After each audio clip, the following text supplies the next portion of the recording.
Hello and good morning, everybody. Guten Tag, willkommen. Oh my God, we're getting here. Can I have what's up? How are you guys doing? This is gonna be Sunday's games, and it looks like we're gonna have retired from China, who did actually play yesterday, going against Holiday on Highlands. We've actually seen multiple times Holiday on Highlands play in the CWC, in the CPL Premier League, and in other tournaments. Hopefully, we're gonna see an awesome game today. Of course, going against the boys of retired from China. Yesterday, we've seen actually them play on Highlands map, and they did go halfway there. They wanted to be aggressive. They didn't have the distance. Maybe today they're gonna pick a map that they actually will get to play in their own terms. It does look like retired from China players do like to be a bit more aggressive than usual, and of course Holiday on Highlands, I'm pretty sure they're gonna try to change towards their side, towards a little bit more of a calm down game, for more simming, for more late game. And once also welcome everybody. Flying Kumquat, thank you so much for picking up that first promotion. Yes, indeed. I don't know how it actually remained there for so long. Thank you so much for joining. We got closing. I couldn't tag mine head, and welcome. We got also Eddie Coffin in the house. Hello there, sir, and welcome. One quick mention. I think we're waiting for the last player of Holiday on Highlands. I'm not sure where he is, but he is coming, or at least that's what they told me.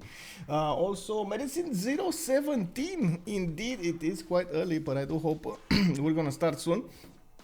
We got a few things to talk about. First of all, about that how to say, the civilization draft that we had yesterday for the CivGive, which is going to be held on the 11th of December. That's going to be a charitable event for gamers outreach, and we're gonna try as much as possible to gather $75,000 for Gamers Outreach charity, so we can actually give the kids in the hospitals a way of actually passing the time a little bit easier with the game consoles, with games, and so on and so forth. They are specially made for them, and hopefully we're gonna get there. Of course, we're trying to get our goal achieved.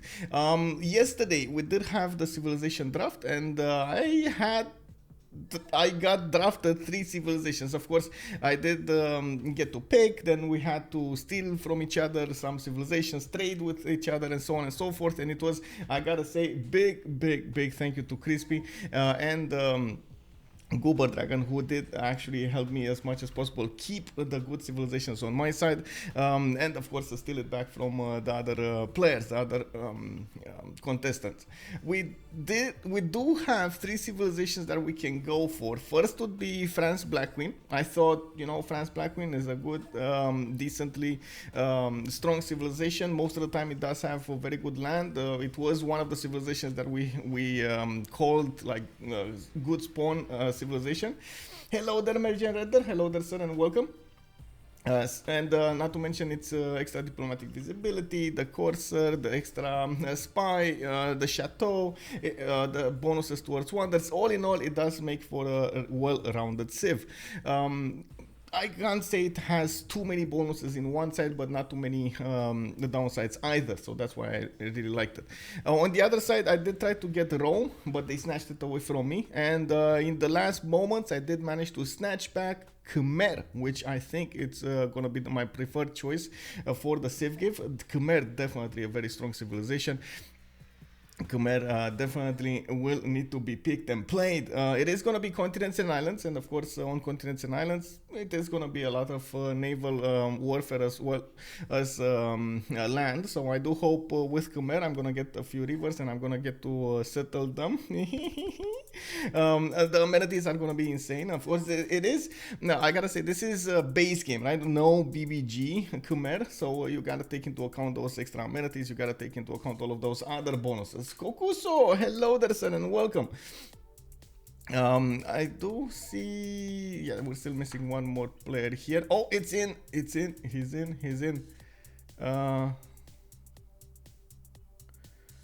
Okay. So 1 second over here. Let me actually double check who's gonna be the fourth. It is gonna be Lenny the fourth, and he's just joining. I saw him join the voice chat, and I do hope he's gonna join here.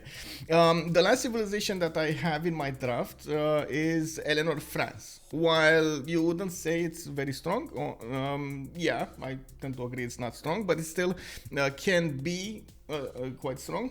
First of all, it does still benefit from the Guard Imperial. Very nice unit, you know, powerful unit. It doesn't get the extra diplomatic visibility, but you know, it's all good. On the other side, it does get a lot of potential to get a lot of culture from the amphitheater bonus, from those actually buildings in the theater square bonuses, the half cost, and at the same time the chateaus. So all in, not to mention its loyalty pressure, which can be quite annoying when you're next to somebody, or somebody fights next to you. So all in all, I think also it can be quite interesting. That's why I chose it. Also, the community gets to choose my civilization in the end. We're gonna have, so there are like 2 steps that need to happen right now. We're gonna have Google form that is gonna give you guys the opportunity to vote for whatever civilizations you wanna see for every player, like for every participant in the CivGive. And then next week we're gonna have to these how to say, we're gonna have how do you call it, a role for the civilizations, but it's not gonna be a role. It's like one of those circles that spins. A spin. Yes, there we go. Spin.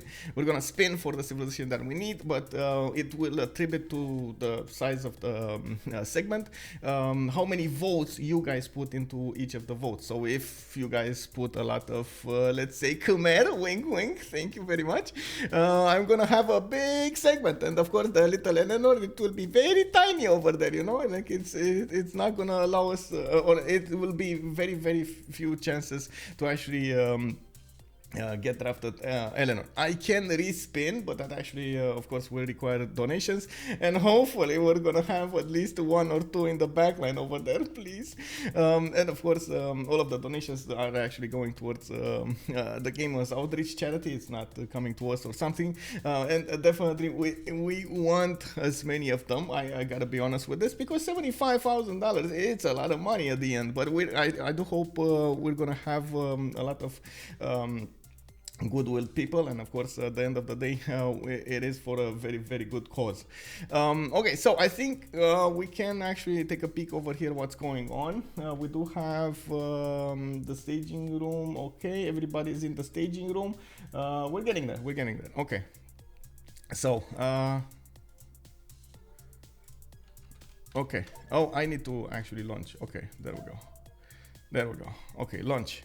Bam! So on one side we do have Schuhmut, we got Mr. Toes, Lenny and DavePlays for Holiday on Highlands. On the other side we do have Ondu, Boxes, Fiftyfive and Francisco. I'm not sure if I should call him Francisco or Francisco actually, because one can be F, but anyway, hopefully it's he's gonna be okay with both.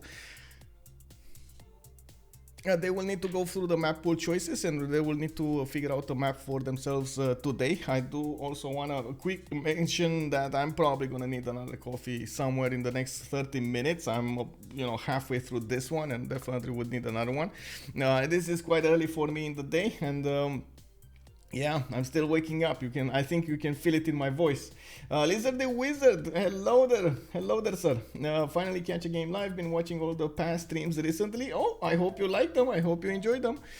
We do have 3 more maps available for the players. Pangea and Primordial are gonna be their choices. Oh my god, yes, Pangea or Primordial. Okay, it is gonna be Pangea. So quickly, so I don't actually forget, I need to switch this, because yesterday I did forget, and TBD for some reason was on my screen for the whole game. I need a coffee too. A friend's birthday last night. Oh, you got to party, Lizard the Wizard. I can even see it right now. Amazing. Nice. In the clubs, in the coffee shops. Where were you? tilted axis. Wait, you tilted axis this? I don't know, man. I don't know. And not tilted axis today. It looks like it is gonna be Pangea. Well, we do have the active ban phase, and Team 1 will be HOH. They will be picking banning first. It looks like they took out the gold immediately.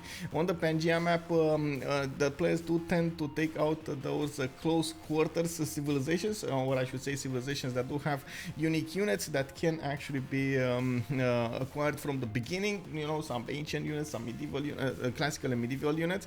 Those are very, very strong. So civilizations like Zulu, like Genghis Khan, like Gaul over here are definitely something the players are wary about. And looks like Rome also did get taken out in the second pick. That's actually very interesting, because Rome being taken out so early will allow them to pick stronger civilizations in the first quarter, in the first four. I'm a bit worried about this, but of course we're going to need to see how this will evolve. I am still expecting something like Zulu to show up here. Basil, again a very strong civilization. Genghis Khan. There are also the gold civs that should be taken care of, and especially Mali over here. We've seen it multiple times how it did. Oh wait, Mali is banned, isn't it banned? I think there are 4 civilizations banned, right? It's Maori, Mali, Mapuche, and something else that I forgot about, but let me actually double check. I know there was some form of something. Babylon, there we go. Thank you so much. Thank you so much, Finarfin. It's like Babylon here, it's so underpicked that I totally forget about it every time. Like it's not even a choice in my head to be banned or picked, because it's auto banned in all of them. Babylon did get nerfed, yes, but we didn't actually get to, first of all, test it throughout the communities, and second of all, get to change it. So yeah, it should probably it's not gonna get in the auto ban list anymore. Looks like 2 more civilizations did get taken out. Of course, Vietnam with the Voichians makes sense. Scythia with the Saka horse archers, and then Kree shows up in the 5th one. No Shaka yet, so definitely it can be picked. And we've seen quite a few times Schuhmut shine with Shaka. He really likes that civilization. I'm expecting him to try to pick it if he can, and of course we still have quite a few others that are very, very good. Not really in the early stages, but in the mid to late games. For example, wink wink, Gran Colombia. Of course we can see some of the Tundra civilizations as well picked, something like Canada, something like, oh, they take out Zulu. That's a shot across the bow over here. Schuhmut is not gonna get to play his favorite civilization. Oh, he must be mad. You know, one smack in the table over here. Schuhmut says, you know what, I'm gonna go for Catherine de Medici, the Black Queen. Man, I'm gonna guard Imperial your civilizations to smithereens. You're not gonna understand what happened to you. And of course, Catherine with its extra diplomatic visibility, we do have the free spy. The Guard Imperials are gonna get there when they get there, and it looks like the chateaus are gonna give him a lot of culture, gold, and some food, some housing. You know, it's all good. Then Cisco is gonna go for Wilfred Laurier, and this is what I was talking about right before I saw this happening. Canada here can definitely do well. We're gonna need to see what kind of spawn he's gonna get, and of course what kind of game he's gonna wanna play. If he's gonna be a bit more expansive, if he's gonna be towards that culture victory, and so on and so forth. Yesterday they did get kind of, you know, destroyed by Canada when it came to its culture victory. Oh, why? Fatigue, hello there, sir. Welcome, and thank you so much for asking about my YouTube. El Planero, bom dia, bom dia. How are you, senor? How are you, senor? We got 55 going for Genghis Khan, and those Kesheks will definitely need to be... Oh my god, this is the second time. Yesterday they picked Genghis Khan as well, and I'm actually quite... oh my god, I can't wait to see what they're gonna do today. He wanted yesterday to be as... aggressive as possible with those Kesheks, but the distance between him and his opponents was so big. By the time those Kesheks got there, I mean, Canada just got Mounties. Can you imagine, like, Kesheks, you know, medieval era, Mounties, like modern era, like, what is this, bro? Anyway, it was quite a difference between them, and of course That's not going to happen on Pangea. You do have a much closer proximity between the civilizations, and you do get to attack each other from the beginning. Usually it's like 3-4 cities, 5 cities maybe, and then at least a few horses come out to actually smack your opponent or something. You know, you want to do something to tickle your opponent, push him a little bit, and so on. I have to say we didn't see Spain picked or banned, and of course Macedon over here also was one of my upcoming choices to talk about. They did take out Russia, and now they took out Macedon. I was I got extremely surprised yesterday when Macedon wasn't actually even a choice for the players in the CivGive. Wow, really? No Macedon? Nobody wanted Macedon? A flying toilet, hello there sir, good morning. How are you doing today? Of course, 2 more choices remaining in the game. We do need to see if they're gonna take out some of the civilizations that do a lot of defense when it comes to its culture. I'm pretty sure Canada is gonna try to go culture victory over here, so might as well try to take out those ones that do so well to defend. For example, Pericles.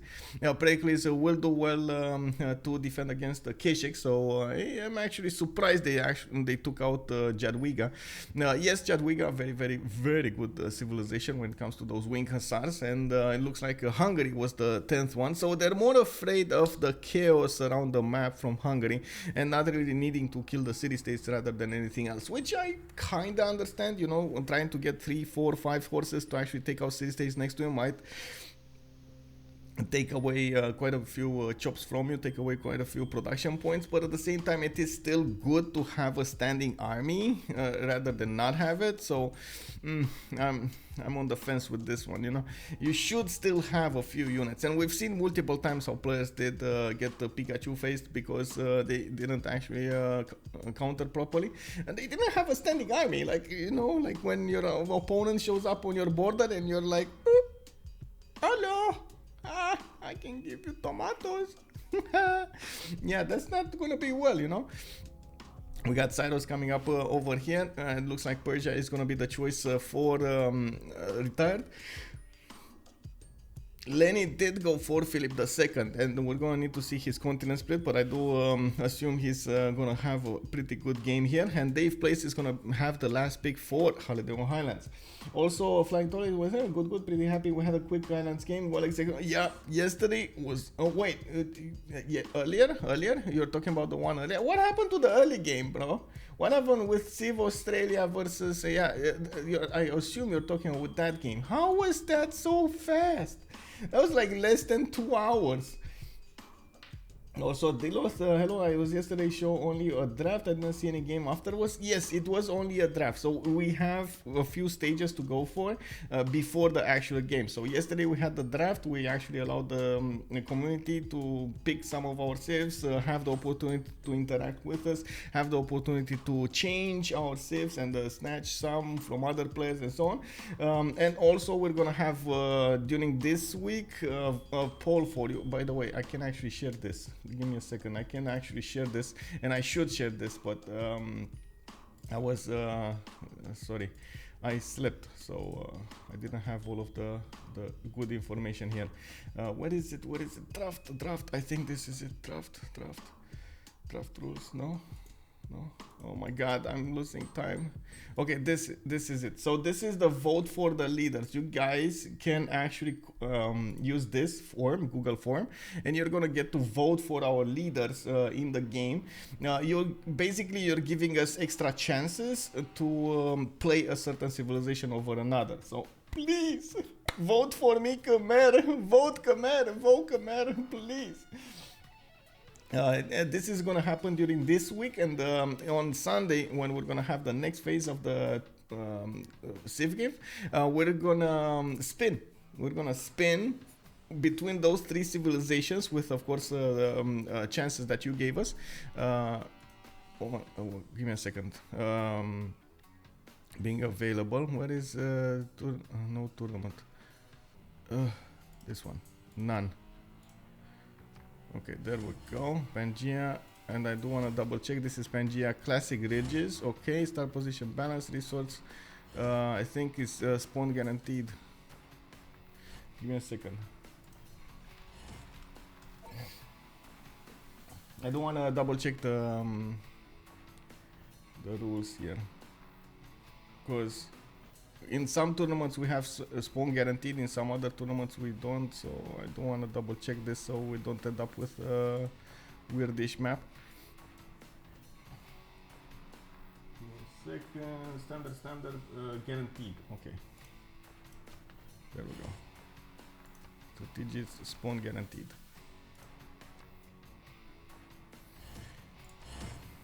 Okay, there we go. Vote Babylon for Michael. I don't have Babylon. Babylon was, oh my god, not banned, not picked. Yeah, it is what it is. Anyway, yeah, I don't know, man. I don't know. So next week we're gonna have the spin, and we're gonna find out exactly what civilization we're gonna be playing. It will be still Saturday, I think 3 p.m. ET or 2000 GMT, and we're gonna need to see if we're gonna need some respins. Please be, you know, on your toes with this one. I do hope somebody's gonna be ready in the chat over there. So if I don't get Khmer, I'm gonna get a respin. Please. Also, in the meantime, if you can vote for Khmer for me, it will be so appreciated. I don't mind the other civilizations, but Khmer is just, you know, just please, you know, please get me Khmer. Anyway, we're getting into this game now, and of course the civilizations have been picked by the players. The players did switch a little bit top to bottom their locations, the slots, and we're gonna go into the loading screen right now. We do have DavePlays on Kublai, China. We got Mr. Toes on Spain. We got Schuhmut on Catherine da Medici Black Queen. Lenny is gonna be the one with China, and then on the other side we got Persia on boxes. Looks like Ondu is the one with Canada. 55 on Ghenghis Khan, and Francisco on Dido. We got quite an interesting mix of war civilizations with simming civilizations. I'm still quite surprised by Lenny's choice of going Qin Shi. We did see him also play Qin Shi on Friday when they did manage to win on the CWC, so I am expecting something like that from him today as well. We're gonna need to see their spawns, and we're gonna need to see if they want to get a remap, and this actually brings me up to the next subject. We do need to see how you guys on the chat feel about this remap option. How many remaps do you think will happen on the Pangea map right now? You do have a prediction in the chat. You can click on it. You can use your channel points for a chance to win more channel points. And of course, we're gonna go through the spawns soon, but you gotta take into account, okay, civs, okay, and then take a look on the map. Does the map look right to you? And then of course try to predict this. It's been so long since I've played vanilla that I don't even remember what BBG changed compared to it. I know, I have the same problem. Me and Leech have the same problem. We just don't know a lot of the changes. But I gotta say, Khmer is good in vanilla as well as in the base game. And France is, I think, the same. I think they didn't change anything for France. They did try at some point to change something for France, but it didn't work out that well. Can't vote for points. Was getting oh, I'm sorry. I was getting ready to steal from some kid. Looks like DavePlays is gonna have 2-2 base. He does have sheep tile, does have stone tile. He is gonna get a few of these extra cities. I see the incense tile on the east side is gonna be interesting, but no, not that many 2-2s. He's gonna have to actually work the 1-3s. I guess west is gonna be an interesting choice as well. We do have him decent ways away from his other civilizations, but you can see he's actually relatively close to the other China. They are allied. Can you imagine we got two Chinas in the same team? Lenny here is gonna have possibility to go for the diamonds, and I definitely think he should go for the diamond settle early game. A 2-2-3 is gonna be quite nice for him. I think it definitely would be worth moving across the river and spending one turn there. I do also see he has another city here to the southeast, which can be the Crocodile. Oh my god, these settles for China are amazing. What I do see is he's gonna have to work a little bit to actually get next to his stone tile. It is gonna be to the northeast, second settle at least. So yeah, that's not gonna be easy peasy for him, but I think it's workable. He just needs to figure out where the stones are, and he's gonna get that. Yeah, double China, double China. We got the double China here. In the southwest, we do have also this France, Schuhmut. So 3 players actually from HOH spawned quite close to each other. And to the south, we do have Cyrus, which is going to be, of course, Persia's leader. Oh my god, Cyrus with Mount Roraima. But on the coast, I'm not sure he's going to like this. But I guess on the coast, on the other side, we do have Phoenicia. So might not be that bad. Okay, anyway, coming back to France over here, this is Schuhmut probably eyeballing that cattle tile to the north. I think he just moved on the 1-3 because he would have moved anyway 1-10, so he wanted to see his land around him, like more from his land. We can actually take a look at his vision. Yeah, he was here somewhere. He saw all of this, and then he wanted to move to see more of this on the east side. Not bad. He's definitely gonna get that extra food on the cattle tile. And I'm sure, yeah, there we go. He's gonna grow quite quickly. We do have another city on a rice tile that can be settled for extra food to the northeast, and quite a few other cities here to the south, to the west. A lot of rivers for him and for his chateaus. I do see a few very good positions for these chateaus, especially next to luxury resources and the river. You do want to get that extra bonuses there.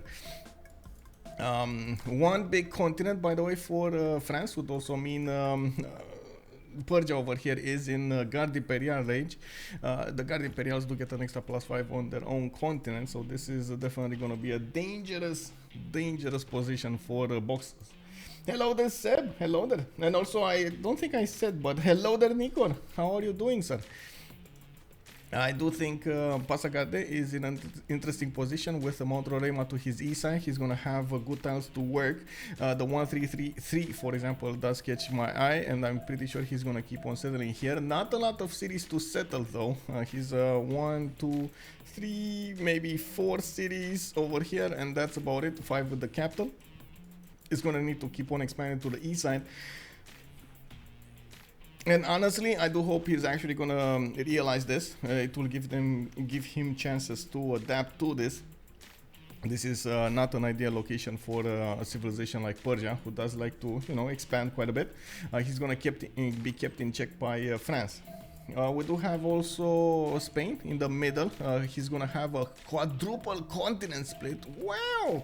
Okay, that's amazing. That is definitely amazing. We do have him with a few geothermals, and from what I can see, he can settle the west as well as the east as well as the north. A bit of a problem with the south, though. That's gonna be sea, and I'm pretty sure he doesn't want to settle those houses right on the water. We do have a few mountains for his campuses, and from what I can see, he's the one that is gonna need to actually fight Mongolia. Not gonna be happy. Definitely not gonna be happy, but anyway, I guess he does have extra production, so might as well try to use it against his opponent. He has a few chokes to the east side, but he's gonna be pressured from the beginning of the game. But this is what happens with Mongolia, right? This is always what happens with Mongolia. One of your teammates will have to sacrifice his game. We do have Ottawa coming up with copper mines, silver mines. I see a deer, but it's 3 tiles out. That's a bit too far away. I guess he can still put something like Artemis next to it if he gets to it. And I do have to point out, of course, Canada does acquire these tundra tiles much cheaper than usual. It's not that bad, doing good. How about you? I'm doing well, still trying to wake up. I still need my coffee, honestly, and hopefully I'm gonna wake up sooner rather than later. I do want as much as possible to give my full attention to the game. Also, is Black Queen England your favorite civilization? You mean Black Queen France?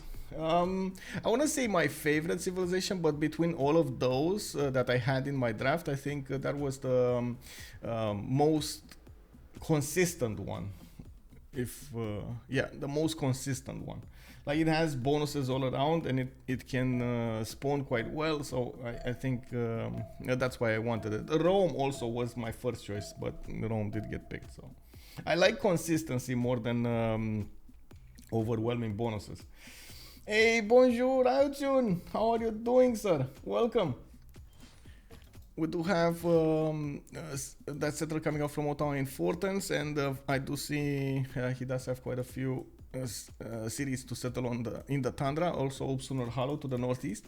I'm at Viv. Hello, hello. Oh my God, you guys actually got the same things over there. Interesting. I'm good. How are you since the draft? I'm fine. I'm fine. I was just actually talking about the draft over here with the viewers, with Nico and Seb. Yeah. I do want to take a quick peek on the last civilizations, and let me actually. Oh, wait. They actually put the remap vote? How did they put the remap vote? What? Interesting. Korakorum coming up over here. A lot of sheep tiles. This is going to be quite a strong. Oh my God, and Paititi. This is good, Titi. Yeah, good Paititi. Of course, we do need to see how he's going to get the open sky. Definitely, I think that's the strongest that he can get here. 1, 2, 3, 4, 5, 6. Extra culture with more of these cattle tiles and horse tiles in the other cities, but Paititi is gonna give him some extra culture and gold as well, and he can get some extra things there.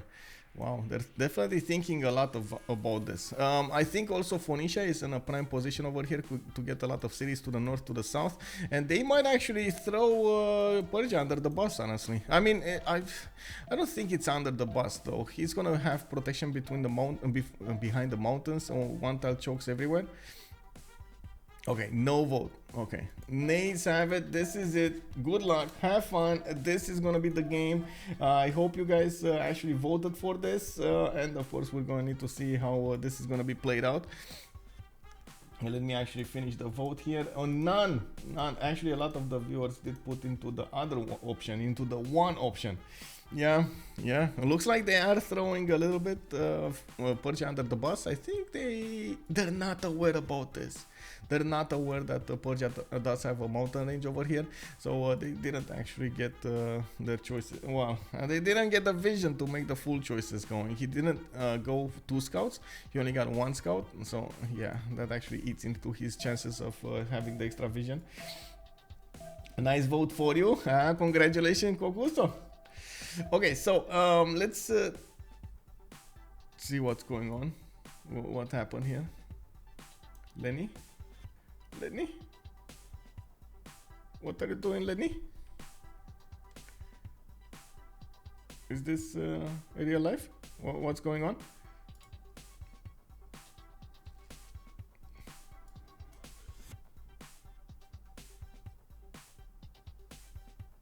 Oh, he's stuck in remap full screen.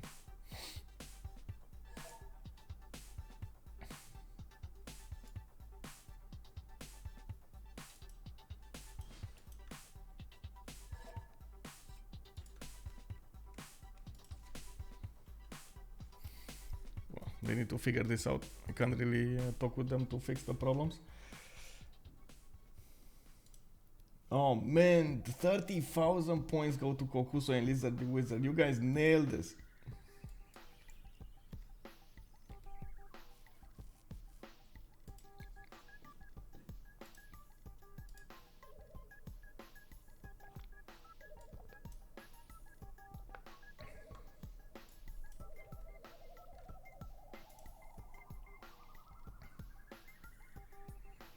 Let's see, did they fix it?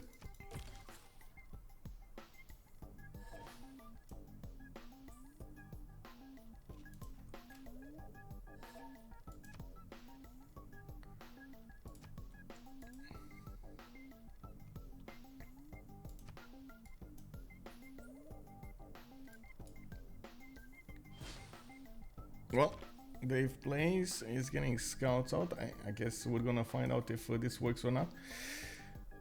I hope Lenny can play. Okay, so let's take a look at the civilizations one more time really quickly for their strategic resources. Also, we do have horses, and I see iron tile to the north and east of Beijing. We do have a settler coming out from him, and I guess the best thing that we can do is wait a little bit to see where it's going, northwest or east. Of course, I do believe he actually scouted quite a bit. There we go. He did scout the incense tile, so he knows he has these two options available for him. A third one would be, of course, the copper tile to the south there. We do have him with the spice tile to the northwest. Unfortunately, the spice tile to the northwest is going to have a bit of a lack of 2-2s to work, and of course, he's going to need to spend some gold to get everything there. So he is going for the 1-1 over here, and from what I can see, of course, getting the 3-2 spices is going to be nice. No 2-2 base, nor will he have really easy 2-2s to work. We do have another settler coming up from him in 6, and I'm pretty sure he's going to go commercials, opening here currency on 23 turns. In his south, we do have France going for the south over here. Interesting choice. I would have thought he's gonna go over here on the right style, but I guess it's fine to go to the west side as well. I really hope he's not going south though. Looking at this cattle tile, yes, it is quite close. Yes, he can actually get it, but he's gonna need to spend a lot of gold on those 2-2s, and I guess they do need to figure out if that's gonna be a good choice for them. If it is, I mean, you know, if they're willing to spend that gold, go for it. Go for it. I'm just saying it's quite expensive, bro, you know it. Yeah. Well, we do have Schuhmut over here actually going for that cattle tile. I'm pretty sure he wants to get the extra food. We do have him with a decent amount of mountains over here for those campuses in the north, and I do see he did scout that rice tile to the northeast as well. Does benefit from horses in the capital to the southeast, and iron tile is going to be in his third ring tile to the south, but a good thing he actually settled Toulouse in the south, so he gets much closer to that iron. And there we go, he did need to spend that gold on the 2-2. This is not the only 2-2 that he's probably going to need to buy. He's going to need to buy the other ones also. He doesn't grow that fast when it comes to the culture. Not like Rome, not like Rome. We do need to also take a look in the south here. Persia getting the builder out, and looks like he's gonna go for to improve the turtles on the seas. He is directly going for Mongolia to the east side, and I guess he's gonna settle the salt mine. The thing is, well, I guess settle the salt tile, not mine. He's gonna block himself from a few cities here, but anyway, it's fine. I guess he's gonna get the extra amenity. He's gonna have 2 extra amenities, putting him really nicely on top over here in the happiness level. He's gonna get that extra science and faith from Mongolia, and he doesn't need to work the God King card, which is quite an improvement. He's gonna get an extra production point from the cards, and that's definitely gonna help him out. Usually Persia does prefer to go towards commercials or harbors, anything that gives him extra trade routes to work with, because he's gonna get those traders to work between his cities, get a lot of culture, get a lot of gold, and so on, food and production from them. We will need to see what kind of city he's gonna designate for his Magnus, and that's something that we're gonna see later on. We do have also China. Oh wait, strategic resources. I see both of them actually next to Pasargard. Horses and iron tile are next to Pasargard. We do have also Xi'an coming up with from Leni. He is building up a holy site, and he did put that settle to the northeast. He's gonna probably put Stonehenge on the cattle tile there, and I'm actually curious, is he gonna settle Tutu or settle cattle? Both of them are viable option. Yeah, so he settled in place, probably put Stonehenge on cattle. We do have him buying out a few tiles. There we go, Stonehenge got placed, and he's gonna need the builders, inverters to pop from his city center, and we do have another settler coming up from Xi'an. I would hope he's actually settled the cocoa. This is an amazing city, and I honestly don't know why he didn't settle the diamonds. Like, this would have been such a good settle for him. Anyway, 2 to 3 over there. Anyway, we do need to see him expand over here quite a bit. His strategic resources are on the west side, 3 tiles out, both of them. His iron tile and his horse tile are going to be between the mountains, and he's going to need to put a lot of gold to actually acquire them, but I guess it is what it is. In Changsha we don't actually have any strategic resources, neither do we have in the south. I guess another city to the west side would make sense. Does he even know about this cocoa settle? Oh my god, he doesn't know about this. This is unbelievable. That one tile that didn't get scouted, it's the best settle ever. Wow.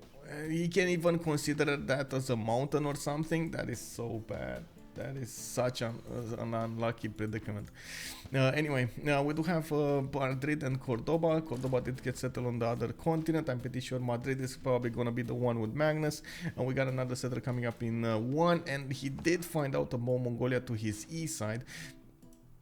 I see he just bought a trader as well from Cordoba to Madrid. He's gonna start banking on that gold and extra food, not to mention production. We do have 55 coming up with a warrior quite close to him, and he is gonna figure out where Spain lives. And I'm pretty sure, like just like we've seen yesterday, 55 is gonna be aggressive when it comes to those how to say, with those Mongolian units. Oh my god, and I do see open sky from him. This is gonna be amazing. And he did settle on a dice style. Oh my god, this spawn, bro, this spawn is unbelievable. Now we do have Mr. Toes going to the west. I'm pretty sure the right style is probably going to be his choice there. He can go between the mountains and get to the cocoa for the extra gold he's going to get, but I don't think he actually wants that. We do have him with an iron tile to the east of Madrid, and it looks like he has horses to the west of Cordoba. I'm pretty sure he actually found out about the horses. Actually... am I pretty sure? Because he's Celestial 16. I'm not I guess I'm not so certain right now if he actually got animal husbandry or not. We're gonna need to figure that out later on in the game. If he's, I was thinking maybe he's gonna open up with campuses, but no. I mean, come on, let's be fair about this. He wants those extra trade routes more than anything else, and he's gonna have a lot of competition when it comes to the merchants and the admirals. Admirals died though, and I'm thinking Persia will go for them. And of course, when it comes to merchants, we're gonna see China, for example. Why is Cocoa and Rainforest Plain looking so good? Yeah, because the plains does give it an extra production, and Cocoa does have an extra food on it with those 3 gold points. This is just so good. It's so good. And that's surprising, right? Why we didn't see Xi'an be placed on the diamond style. It would have been the same thing. Like, you get 2 food base from the city center, you get 2 points of production from the diamond tile and 3 points of gold. So 2, 2, 3 base.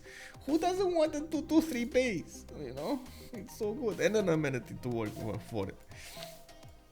Oh my god, this is such an expensive buy. Look at the tiles being bought, the 3 tiles out from his capital center. Oh no. That is his only chance of boosting his celestial navigations though, so I can't really say I blame him. That's 6 extra turns that he's not gonna spend, or 7 extra turns that he's not gonna spend into celestial navigation to discover it. Next up we do have God of Open Sky for Mongolia, and Mongolia did already improve his horse tile. He does have another tile to the southeast of Karakorum, and he is gonna settle directly in the face of Spain. He does have very good settles coming up on Paitidi with that extra culture and gold. Kokekota did get settled there, building up, getting a builder going. And I do see, of course, immediately him working very, very good tiles here. He's gonna get probably the next settle on this rice tile. It should be, or on the 2-2. Both of them are actually viable choices. You do get a 2-2 base with multiple tiles to work around you. A lot of 2-2s around, and the extra food from the rest to couple with 1-3s. Definitely very, very strong settle here. Since he did settle on a dice tile, he does get an extra amenity to work for him. He doesn't have that big of a problem with the amenities yet. It's gonna take a while until he gets there. We do need to also take a look at Canada, first of all. In the north, he did get to actually improve that deer tile I was talking about, and got Temple of Artemis next to it. He is gonna try to get those extra amenities, the food and the housing. We do have a decently spaced out bonuses here. We got wine tile, we got sheep tile. Okay, we got, of course, the deer tiles, another sheep tile to the north that's in range of the city center and the Temple of Artemis. That should be fine. In Hamilton, he's also gonna get an extra amenity for the horse. All in all, it does look like a strong Temple of Artemis. Not an extremely strong one, but I would say definitely decent. We do have him finishing that in 5, and he did upgrade his silver tile as well for an extra amenity here. He should be fine when it comes to amenities in all cities. Yeah, there we go. So no penalties. Yeah, we do have him with iron tile 3 tiles out to the northwest, and he does have a horse in Hamilton. That's actually pretty good. I'm actually a bit surprised he settles Hamilton instead of going for another Tundra city, but honestly it didn't really have where to go either. So I guess to the west side would have been an interesting choice near those horses, but that's just like lacking so many tiles. Yeah, I don't know if that was a choice. I guess this is the best choice that he had, honestly. Gumballs, hello there, Campuses Canada. Well, let's see if it's gonna be Campuses Canada. He's going writing. It's not a given that he's actually gonna get campuses. Maybe we're gonna see him go towards commercials. Does he see the wonder? That's a good question, actually. Let me take a peek here. Yes, he does know about the wonder, but that's gonna take him quite some time to get there. Of course, it's gonna be awesome, but let's see. 1, 2, 3, 4, 5, 6, 7 turns to actually settle next to Upsunur Halo. Not bad, I gotta say, not bad. 7 turns to settle next to a wonder isn't that bad. Does he have 2 wonders? Wait, there's another wonder? No. Oh yeah, he does. He does have Einfaja local to the west side, but that's gonna be close to Leni. Actually quite close to Leni. So I wouldn't say he has 2 wonders. He could settle, but I don't know. We'll see. China is getting his Stonehenge, and from what I can see, of course, he is 1 turn away, or I should say, a few moments away from getting that religion. He's gonna get to spread it in both of his cities. He does need to activate it here, so let's see when he's gonna get it. Oh my god, he still didn't settle the southeast. Oh my, Coco bro, Coco still. I think he still doesn't know about the Coco tile. This is the how long Coco. Yeah, this is the how long Coco. I move to vote for this. Yeah. Anyway, Phoenicia coming up with bindings. I do see him with the CDF tile on something culture tile. That's an amber tile. He's starting to upgrade his resources. Interesting choice. He's going to the west side with another settle next to a dice tile. He did manage to get God of the Sea as a pantheon, so all of these crabs will get the extra production on them. We do have him with multiple cities that he can settle to the southwest and the northeast, and I do hope we're gonna see actually Mongolia put a city on the coast here. That would be amazing, amazing for their gold generation. They can trade cap to cap between those cities. Oh, bună ziua, Star Spanky. Currently sitting under a blanket hungover. Have a drink with me? Oh, yes, yes.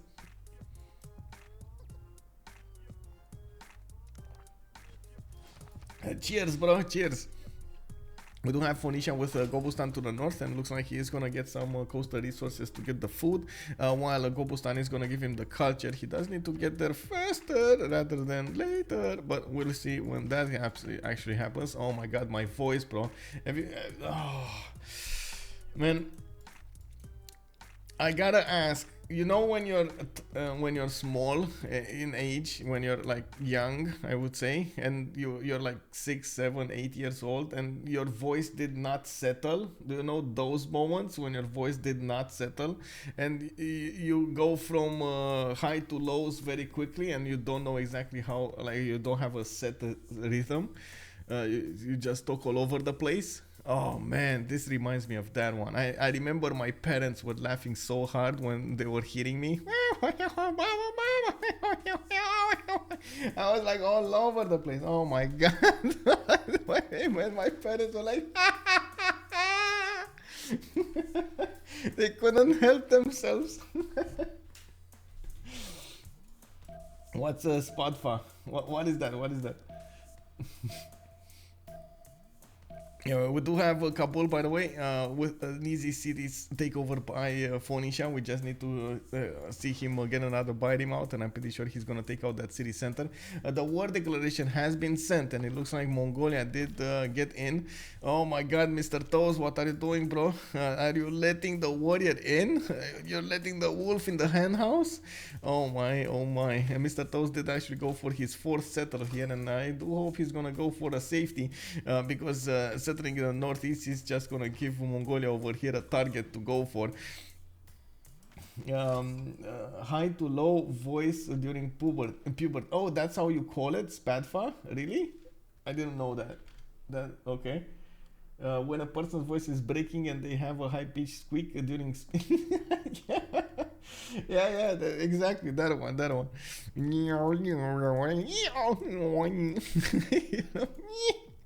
Anyway, it happens. I'm sorry. I'm getting sounds out on the microphone over here. Hopefully you guys understand. Let's put the team names on the map on the screen, and I do hope we're gonna get this. Let's see. On the left side we do have the retired. Okay. On the right side we do have HOH. That's a Holiday on Highlands team, and I just need to center this as much as possible. Of course, it's not that. Okay, there we go. And I think we need to go for the votes, right? I think you guys seen what you needed to see at the beginning. So who will win will be the question. On one side we got retired from Civ China, and on the other side we do have HOH. Start prediction. There we go. 30 minutes to go, and we'll see how this develops. Also, a good day to you, sir. Two-headed X. Fire Tiger Page. Hello there, ma'am. How are you doing? 8:28 a.m. Oh my God, you are so such an early bird. Such an early bird. Then Psycho, hello there, sir. Is this Qin Shi? Yes, it is Qin Shi again. We got actually the two Chinas in the same team. We got Kublai China and Qin Shi at the same time. Can you imagine that? And of course we do have Kublai, DavePlays, going for those nice and juicy commercials. It looks like he's gonna place 3 of them really quickly. Along he did get to spend a little bit of gold, but didn't actually get all of his good production points here. He does have Spice Style to work in a 1-3 forest. I do see him getting some Maze styles. Oh, Lady of the Reeds and Marshes as a Pantheon. Interesting choice for him. I wouldn't have thought even in my wildest dreams we're actually gonna have a Lady of the Reeds and Marshes picked here. But to be fair, there are quite a few floodable terrain tiles that he could benefit from, and we do see him needing to expand over here to the south, to the north, and get a few more cities. In the south, I do see City Patreon Goddess picked up by Persia. This is actually a very good one for him. Unfortunately, I see something that might be bothering him later on in the game. This is a moment when he's gonna realize that he just locked himself in here between the mountains. He's not gonna have cities to actually go for other than these, and this is gonna be a problem. Like 3 more cities can be settled, right? One over here, which is gonna be defended against France. We got another one over here on the between the mountains, but not a lot of tiles to use for it, and then another one here. That's it, right? That's it. And of course we're going to need to see if he's ever going to take a city like Hattusa. But he's in all of these cities, he's getting closer to France, and France, of course, we do know he's going to be quite aggressive later on in the game. Guard Imperials are definitely going to be something. Is this Pantheon a deny? Because seems like there are better options. I know, right? Like I wouldn't have thought that's actually going to be even a choice there. I don't think it's a deny. Well, like no, I don't think it's a deny. So Open Sky did get already picked here.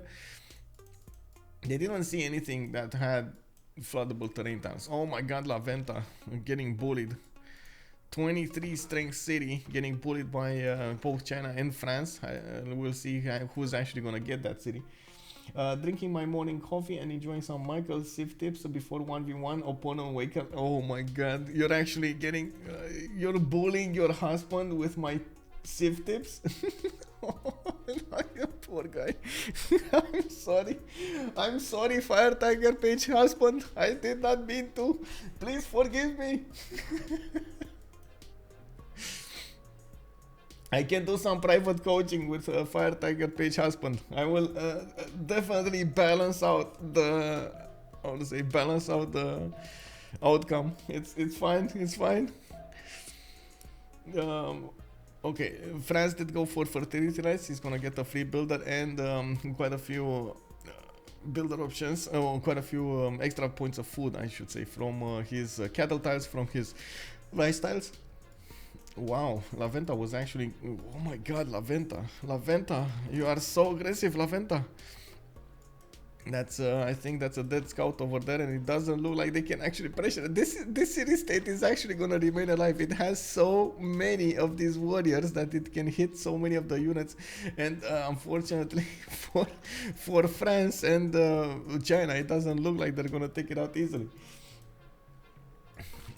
Looking at the other China, we got Earth Goddess for him. We do have him also finishing up a religion. That's going to be divine inspiration, of course, casually getting that +6 faith from each wonder in a city, and then sacred places, the +2 science, culture, gold, and faith for each city following the religion that has a world wonder.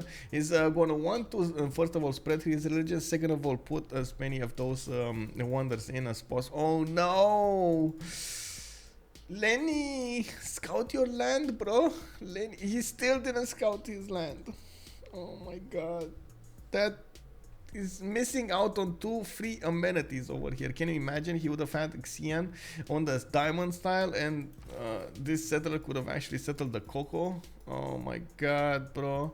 And now you're gonna be stuck between the mountains with such a easy city to put under siege. Are you... I don't know. Why are you... Why don't you settle? Why? Oh my god, he's gonna probably slap himself when he sees this. When he sees the cocoa, he's gonna slap himself. I'm sure of it. Anyway, Spain did go for God of War and Plunder. He's gonna get the extra Admiral tile, and oh my god, it's gonna rain.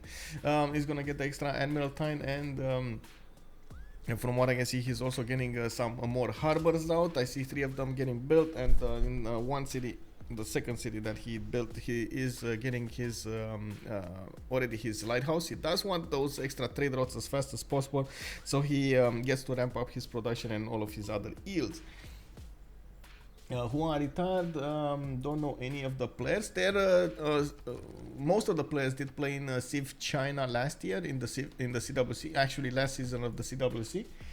Qin Shi doesn't see that chocolate. No, he still doesn't see the chocolate tile. It's the one tile that he doesn't know. So look, guys, can you see how much of a difference it makes if you don't scout your land? This is unbelievable. So if he would have scouted his land, he would have known exactly like the perfect placement for his city center. But no, he's actually gonna go for this one, which is gonna be so not cool, bro. No, not cool, not cool.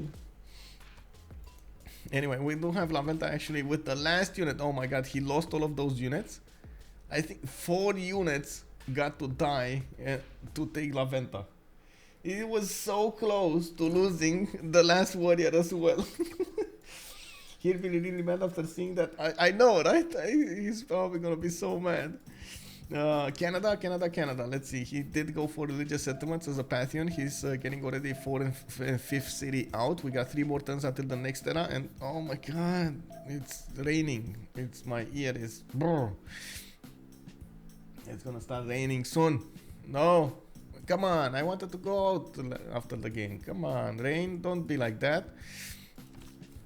We do have Pingala settled in the city of Ottawa. He did finish that Temple of Artemis, and do see he's going here. He's going here. Okay, it is what it is. Didn't improve his strategic resources yet. I do see also, okay, open sky, 4 cities, Mongolia. He started to put down his encampments, 2 of them, and I am actually a bit surprised he didn't go commercials first. Yesterday he did go commercials first, but I guess he does have a target this game, so he might be a bit more aggressive than yesterday. On 12 science and 16 culture, got Magnus in the capital. Now, doesn't even need to go for Moksha here. He's just gonna plug in Pingala in Kokekota, which is surprising, because honestly I was thinking maybe Moksha would have been definitely better here. Now Moksha does give you that extra percentage for the culture, so you should actually put it in a city that generates a lot of cultures, because you're gonna generate more, you know, it's percentage based. And then, of course, we do have Phoenicia over here with God of the Sea. Did manage to take over the city-state of Kabul. He's on 4 cities.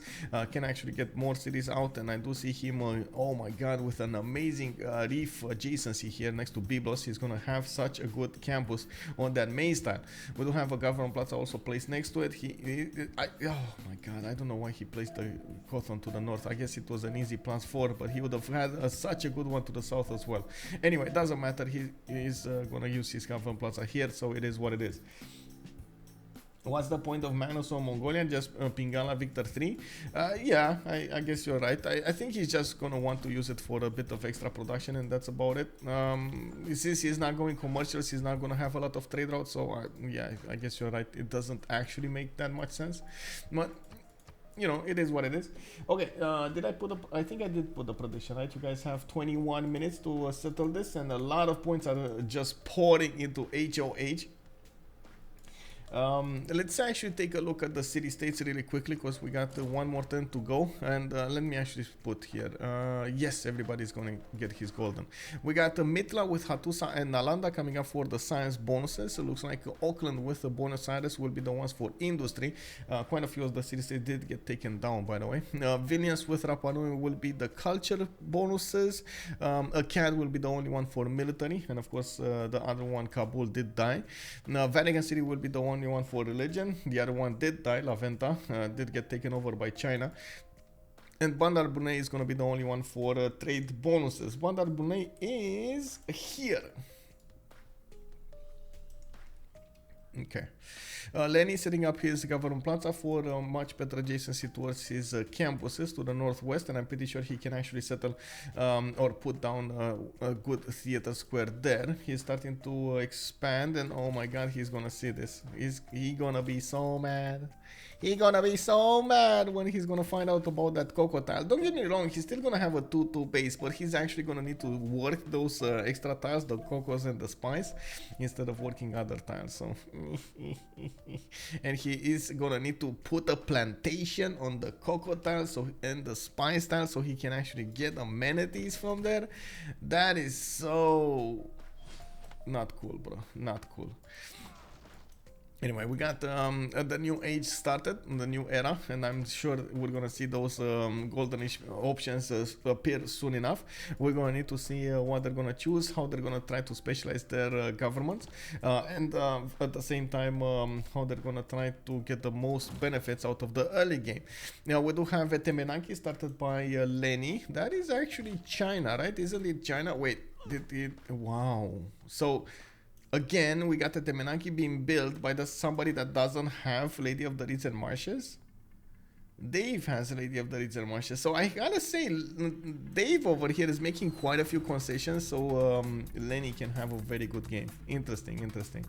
I do like the camaraderie between them. They're trying to plan out as much as possible these moves between them, and they're also trying to max out their bonuses. So yeah, not bad, not bad. I'm pretty sure also China over here is gonna have a decently peaceful game. We don't actually see him needing to war unless you take into account Canada, but Canada is also peaceful, so again, I don't really think this is gonna be war anytime soon. Okay, Dido did go for Penbash and Voice Golden, still on 4 cities. He should actually get the 4th and the 5th over here, the 5th and the 6th actually over here, but he is going for Ancestral Hall. He's gonna try to go for a later on expansion with feudalism builders and of course free pop and builders from the settlers. We got 55 going for Pembrash and Voice on Ghenghis Khan.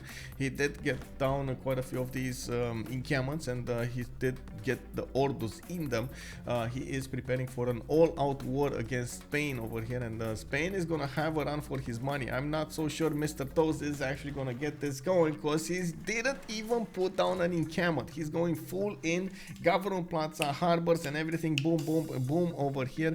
I'm actually very, very curious how Mr. Toes is going to defend against the full aggressive Mongolia. We got Persia on a pen Bashan voice Golden. She's 3 series out with multiple commercials. He did start to acquire general points. He did put down an encampment here, and he's getting his encampment training projects. You see, they're much better prepared when it comes to this. I'm actually seeing him with a very, very courageous settle over here to the northeast of Hangmatana. He's actually going to try to settle on that warrior right in the face of France.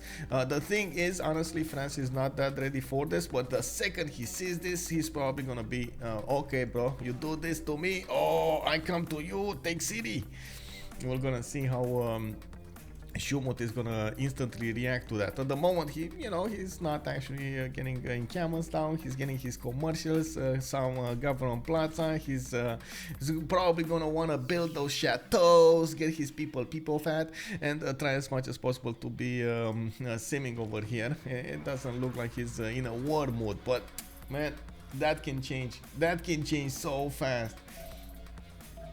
This is pretty much the same lineup we see in the HOH CWC game. Yeah, pretty much. Mr. Toast plays so greedy, but 2 tile choke can be broken by Mongolia. Yes, exactly, damn Psycho. I'm very worried about this. I mean, 2 tile choke, especially without a general. Like, without a general, it's insane. It's so hard to actually keep up with Mongolia's bonuses. And of course, Mongolia can always go around because it does have such a high speed in his, such a high movement point in his units.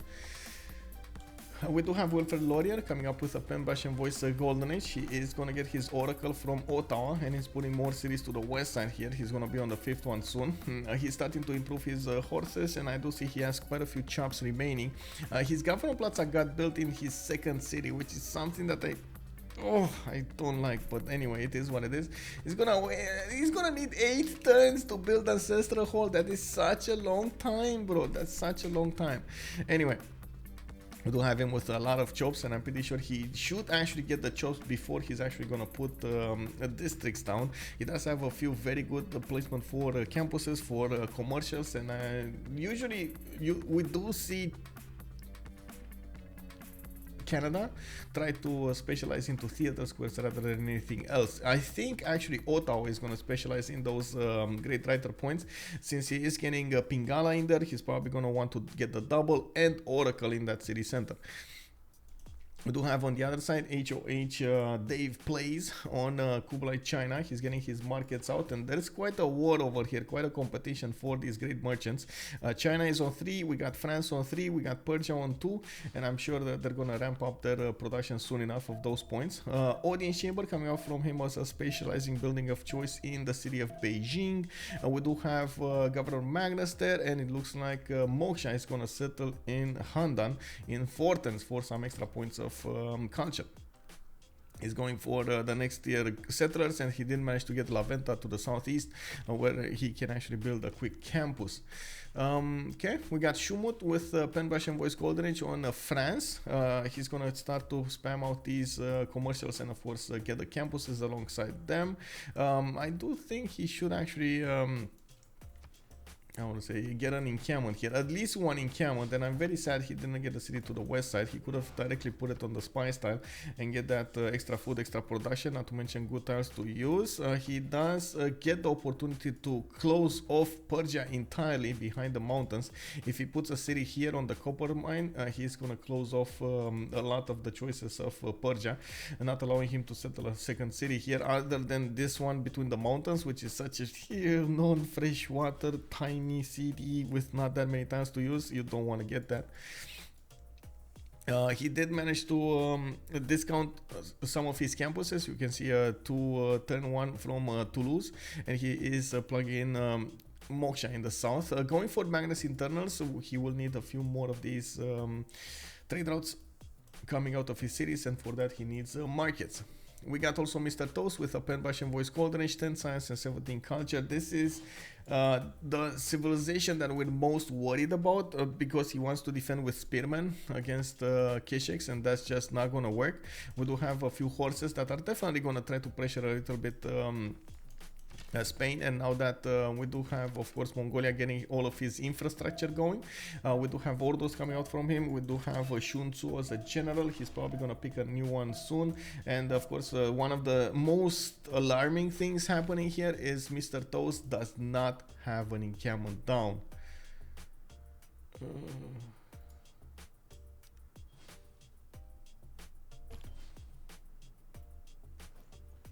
Oh my god. I am.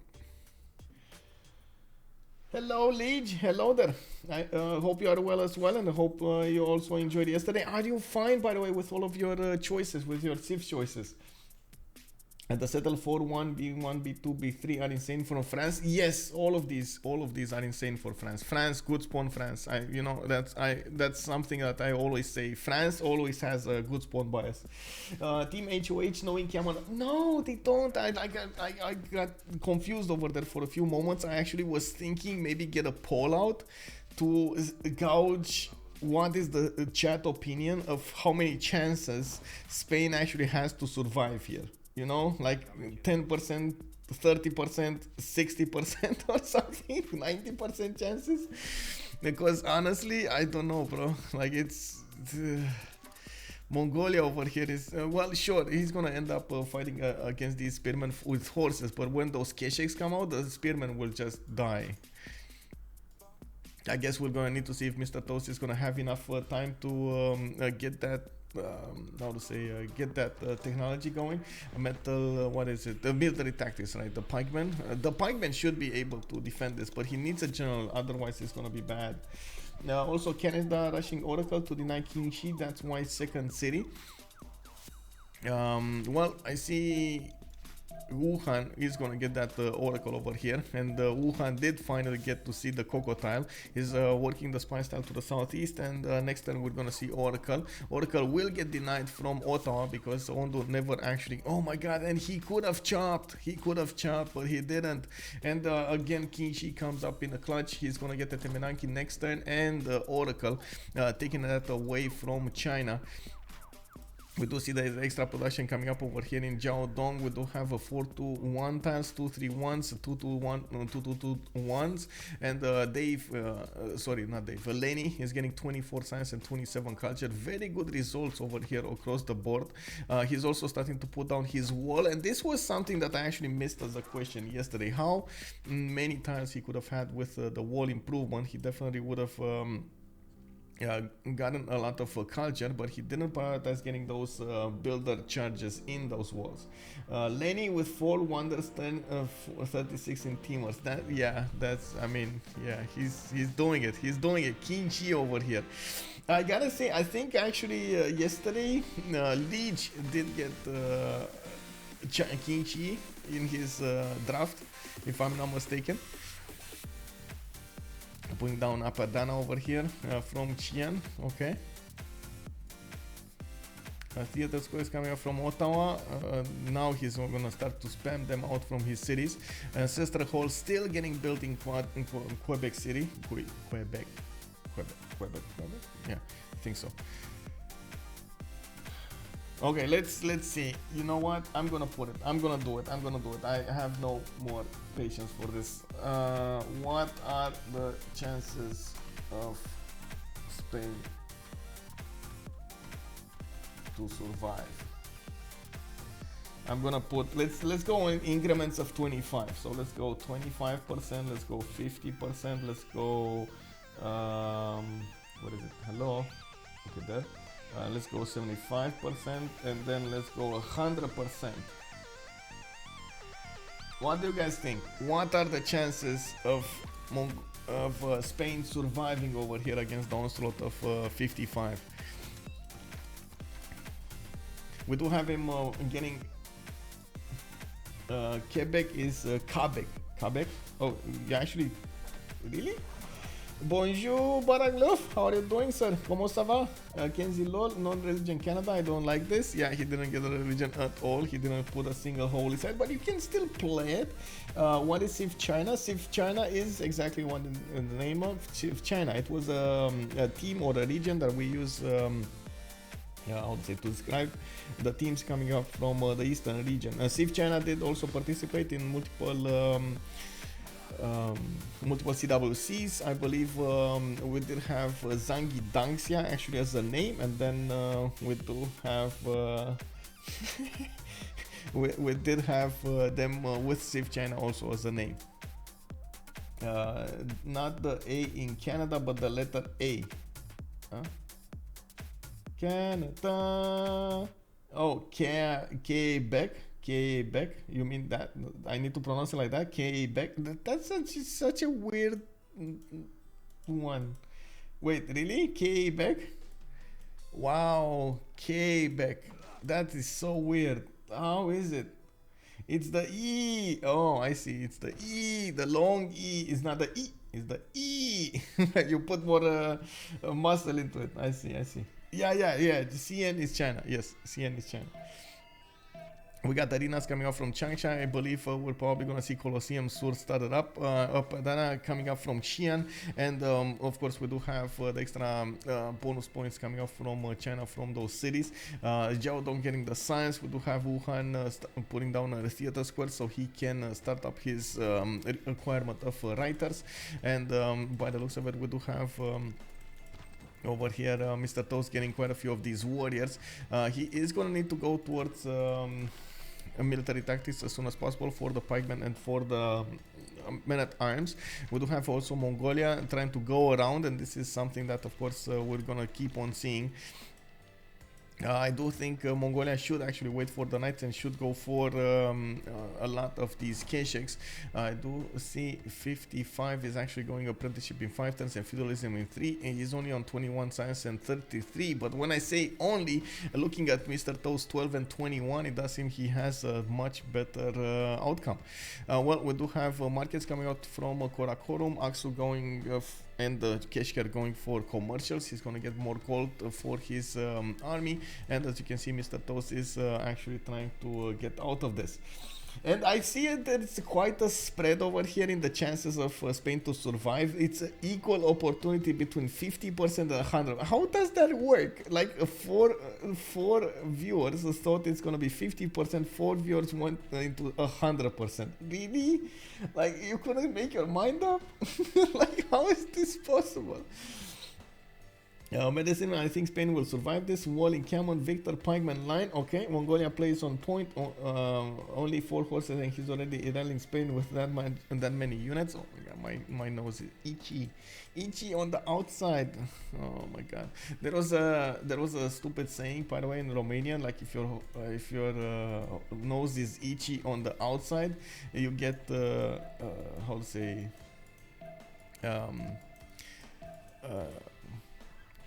you get beaten, but if you no, on the outside it was you get happy, and on the inside is you get a beating.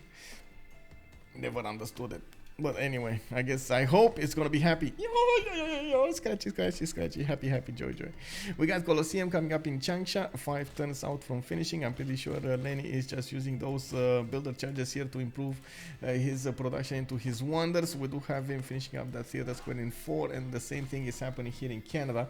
He's trying to get as many of these out as possible, as many of these theater squares out as possible, so he starts to acquire those writer points. We do have in the center screen nothing actually happening. Very few points are getting acquired. China, France, and Phoenicia are getting some, and of course Phoenicia did have an insane campus over here. This one, the +6 that got settled next to Byblos. This is one of the earliest mausoleum of Harigarnasu that I've ever seen, by the way. This is 1039 and he already got to put it down. Okay, I see him also getting a holy site from Kabul.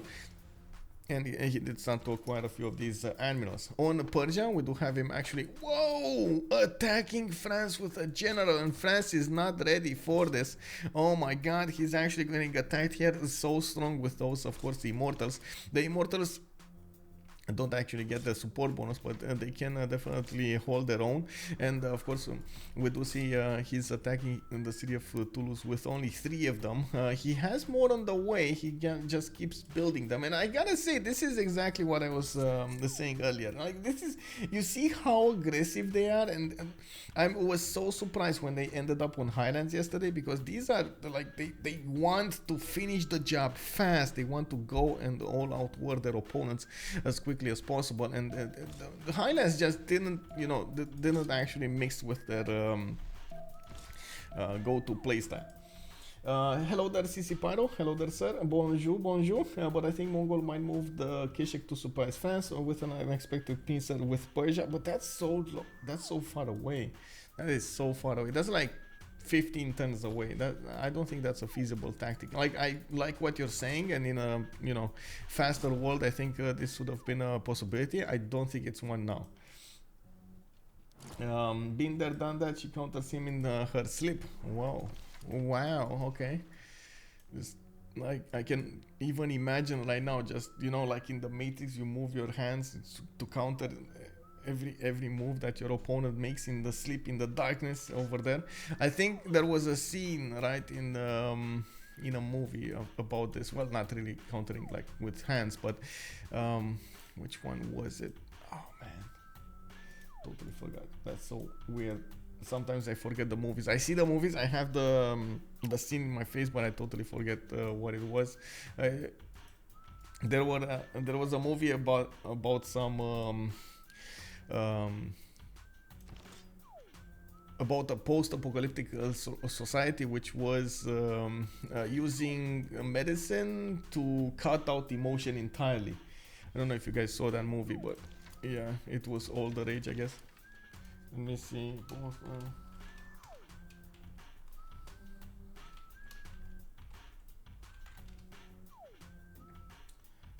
Equilibrium.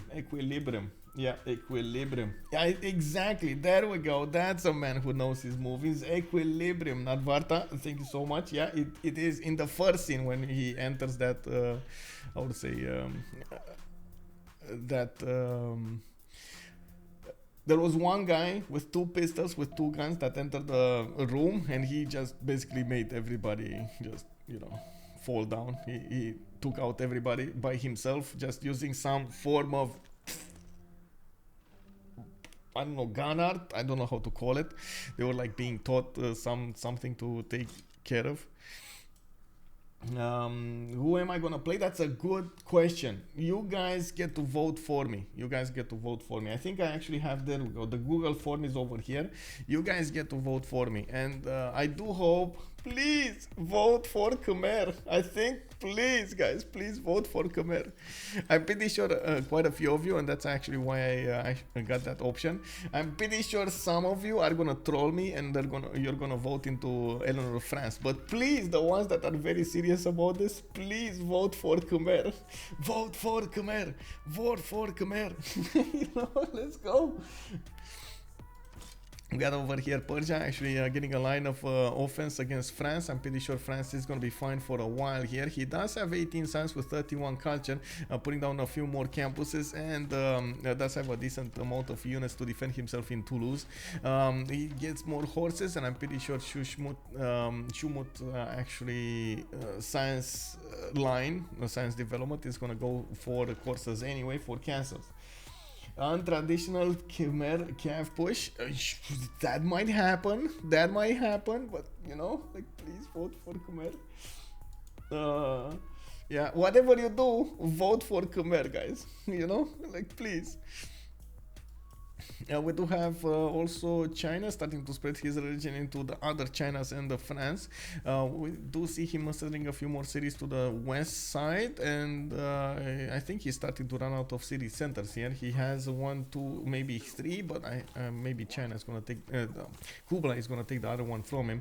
I'm very surprised actually Dave is not going to settle this copper tile. Does seem like it's the best placement for a city center, and he of course has another one between Handan and Guangzhou. I do see him also on 6 cities. He's not gonna be happy when he's gonna figure out Daido is on the other coast, and Daido, after he did manage to get Ancestral Hall, he started spreading like wildfire over here across this eastern land. He has so many cities to go for, so many of these builders coming out, so many of these settlers, and of course we do see him with 2, 4, 6, 7 settles already, with more cities on the way. Now we don't, okay, horses are going for Vatican City. They're gonna take it out this time. Mongolia is gonna get another one of these cities to work for, and of course gets a few more promotion points on the horses. That's not bad, not bad. Still no stirrups yet. 55 is 3 turns away from getting stirrups, and this would be a good moment for him to actually get a few of those heavy chariots, so he can actually put them on the west side towards Axel and upgrade them into knights as soon as possible. We do have Mr. Toast with a serious problem when it comes to his science acquirement. He's on 15 and 34 culture, but he does have 47 gold at 10, so that's actually quite good. We do have also Persia managing to breach one of the lines of France, and now he's probably going to be working on that other horse over there. These immortals are very good when it comes to attacking, because they do get to attack ranged, and of course they are quite strong in the defense. Yeah, we're gonna need to see if France is gonna go on the counter-offensive over here, try to take away some of these. The immortals also do extreme amount of damage to the archers. Oh my god, from afar they don't actually need to spend I would say the most most advantage that you get from attacking range is just you don't expend health to attack into your opponent like a melee unit. You know, with a melee unit you go and get let's see, done. Oh, thank you so much for comment. Vegi Kex, also a really efficient play for the Mongols, provoking so many units with 4 horses, then using the horses to take Vatican City. I think so as well. I really like the gameplay, and it looks like we did have an attack from Schuhmut going against that immortal that did get triple tap there and got a promotion off. Looks like we do need to see if he's gonna remain alive with it. He's getting a horse now in there, and he's starting to attack the other units here. Yeah, definitely. You see how strong these ranged attacks are from the immortals. This is actually one of the units I think quite underused now. Maybe people just got sick and tired of the immortals, but oh my god, they are so strong. We got upcoming knights from Persia. Looks like he's not gonna leave this be, and Schuhmut over here is definitely not ready for this. Never actually got a general. The first 4 generals got taken out. Let me see. Mongolia got 2 of them. Oh, Spain got 1. Spain finally did get 1. And I see Persia got 1. So Mongolia got 2, Persia got 1, and then Spain got 1. I guess it's much better for Spain to have 1 rather than France. France does have an extra diplomatic visibility, which I can say actually it's a bit of a problem, because Persia does have a +3 on attack as well. Who do you want for white energy Civ? Oh, that's a good one. Give me a second. I know I talked with him yesterday for something. He said he would want to play something, but I totally forgot. So let me see. Who does he have? I don't know who does he have, honestly.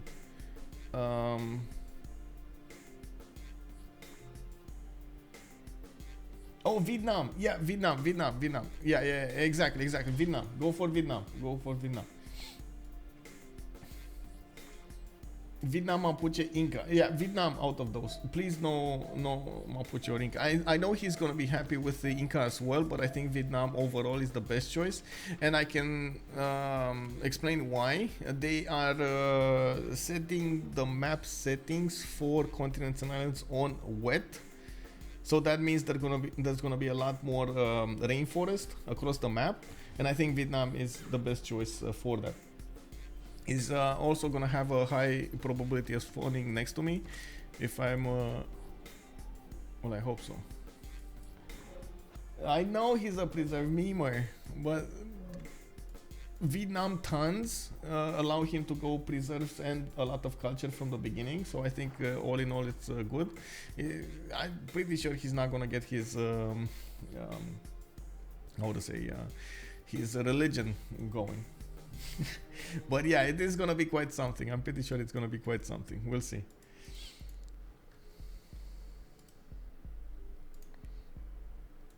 Okay, so I think we're getting closer and closer to the medieval era. We did have China reposition, Mongolia getting his units back in his city of Aksu, where he's getting victor. I see more traders coming out from Mongolia, starting to work those Magnus points, getting a few more cities out. One to the north is going to be nice, northeast actually, and of course we do have 55 on 27 science and 48 culture. He is one turn away from stirrups, and that's the moment we're going to need to see where he's going to end up with. I hear some weird noises, by the way. Oh, okay.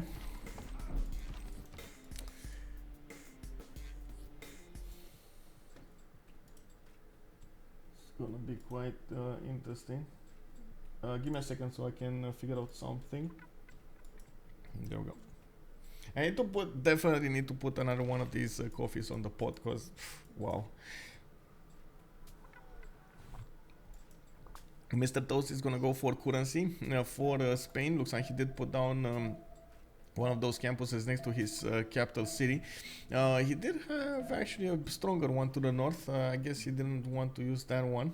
We do have another campus from Toledo getting built, and Cordoba is going to finish +3. Is this a +3? Yes, it is a +3. The two rainforest tiles. Getting a few more settlers, and I do think actually we're going to need to check out what's going to happen over here in the next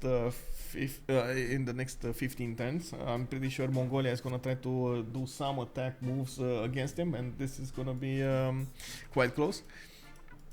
We do have a race going on for the culture victory. China is on 14.9 grade. Oh my god, is that even a race? I don't know if it's a race, boys. We got 14.9 grade writer points a turn, while Canada is on 4.6 and nobody else is making them.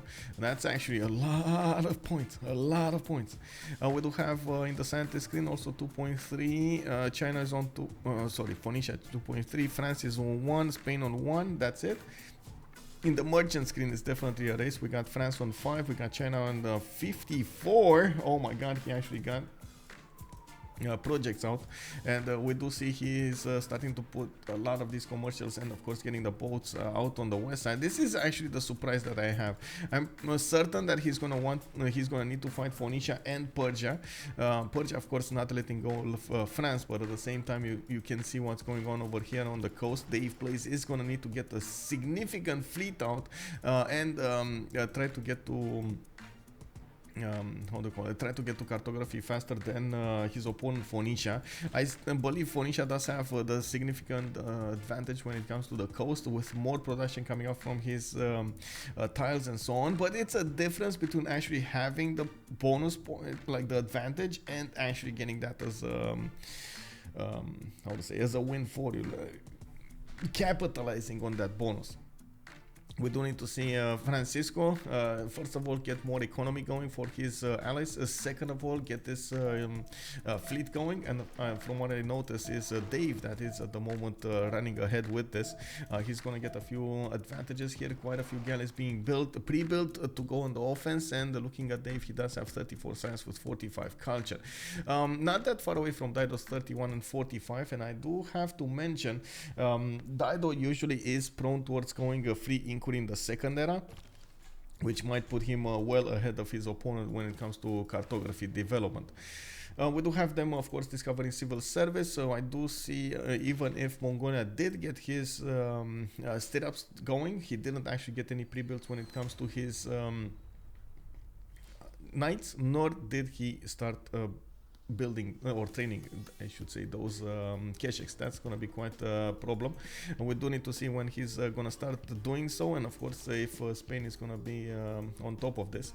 We do have Canada also getting theater square festivals. He definitely wants to recruit some of these writers. We are still in the 30 points one, and we do need to check who has been doing what.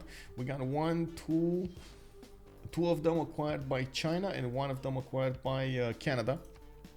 I don't think China at the moment is that happy to make the projects, and you can see he's trying to passively get them as much as possible. He did start to build a few walls here, and unfortunately the city of Changsha is being hit by droughts. That's actually quite a problem. He chopped out his forest there, and as you can see, that actually made a drought possible.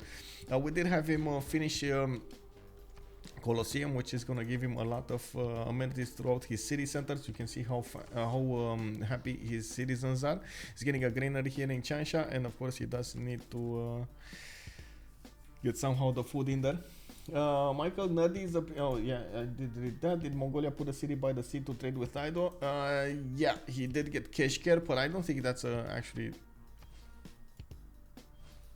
I think he should have put it over here somewhere. I don't know why he didn't put it on the oil tile, but oh well. I guess he gave a city to Rancisco and that's it.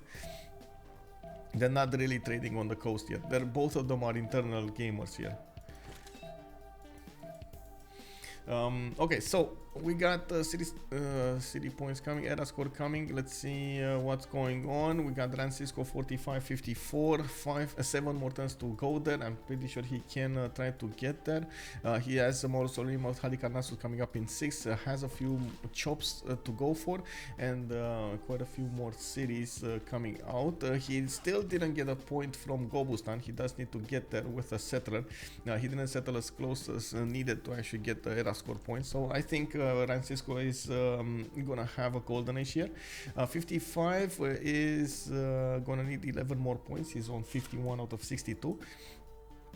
We got Persia on 49 out of 56, and I gotta point out that this is doing so much damage to France.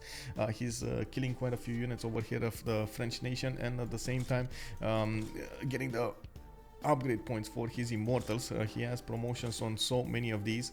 Toulouse did manage to get the walls up and has quite a few horses. I'm certain that Schuhmut does want to get to castles as soon as possible. He's 7 turns out, and the next tier units coming out from Persia are going to be a bit faster than the coursers coming out from France. This is going to be dangerous. We do have over here more immortals getting the promotion points, taking down. Oh my god, look at that city going down with just the immortal strength, range strength. And we got a significant force coming off from Persia next up. This is gonna be quite wild what's gonna happen here. Schuhmut, I don't know, bro, I don't know what you're doing, but it looks like you're gonna get pressured so much by your opponent here. You put boxes in a corner, and definitely the boxes want to come out to play. Pinzus, hello there, sir. Persia on the same continent as France? Yes, he's on the same continent. This is Guard Imperial galore, if he ever gets there. So probably one of the other reasons that Boxes is aware of. He wants to take out his opponent before any of these Guard Imperials come into play. Because he's dead. Like at the Guard Imperial timing, he's dead. He knows it. Also, Fire Tiger Penshi getting a laughter. Okay, got it.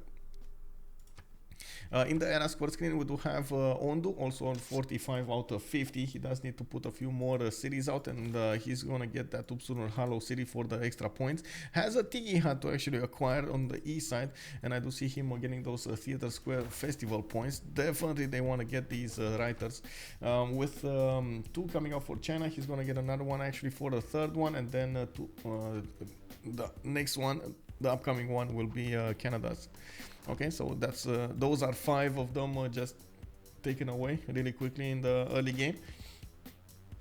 Very important to see what's going to happen with Toulouse over here. Of course, we still have a lot of immortals that need to reposition to start to attack into the city center. The knights are getting in there, and they're going to start smacking against those horses' defenses. And at the moment, Schuhmut is in big trouble. Big trouble. Very big trouble. All of these immortals are gonna keep on shooting down the city strength, and he can't do much against it. If it is nice, could be good, but gonna be hard. Yeah, gonna be really hard. Hell yeah, battery ram. France going down. I don't know, man. I don't know. Schuhmut is actually quite experienced when it comes to getting this defense going, so I wouldn't take him out of the game yet. We do have Mongolia coming up with another city to the north of Aksu. where are his units? Mongolia, where are the Keshiks? Like the longer the time goes, those Keshiks just don't, how to say, don't have bonuses anymore. They're just irrelevant to the game. Yes, I know they can still do a lot of damage, but you need to build them in such amazing numbers that to overwhelm your opponent, and it sometimes doesn't make sense. Anyway, we do have a religion over here coming up from Spain. Looks like he did get missionaries. And we might actually, can we imagine if we see conquistadors coming up from Mr. Toes against Mongolia? Oh my god, that is gonna be so juicy. Conquistadors with missionaries going against Mongolia as units. That might happen. That might happen. DavePlays is on 42 out of 42. He does have autocracy. Is still on 45 cents with 52 culture. 2, 4, 6, 8 cities for him to go, and of course, he can actually settle another one here to the north of Yang. Getting a lot of boats out. He's extremely aware that he's gonna need to pull this off against Phoenicia, and that's one thing that, of course, Phoenicia at the moment is not aware of. He does not know about his opponent's plans over here on the coast, and that might be a bit of a deadly surprise for him. City of Toulouse's walls go down to half HP. Of course, if the Immortal gets in there with the battery ram, he's gonna smack those silly. And we do have quite a few damaged knights over here for Persia as well. He needs to be careful how he's gonna plan this out. More Immortals getting in there. Castles did get upgraded, and that's a free spy coming up for France. He's gonna get a promotion for him.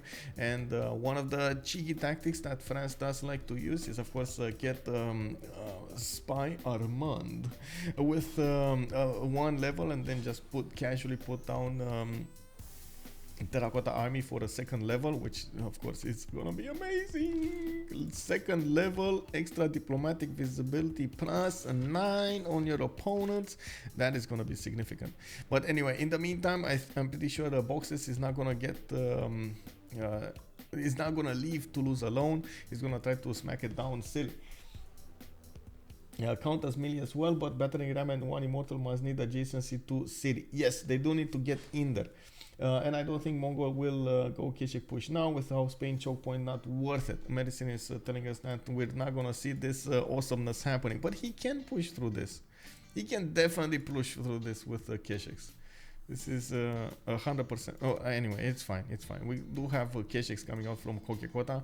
It's just a matter of time until he gets like a significant number to go against his opponent. In the economy screen, we do have a decent amount of gold generated by Rancisco, some gold by Ondu, and some gold by Fiftyfive. Cyrus is just upkeeping his own units, and that's gonna be nice for him. And we do have him putting more settlers in the meantime, trying to get this, use this time to expand his empire, and of course make the most out of this.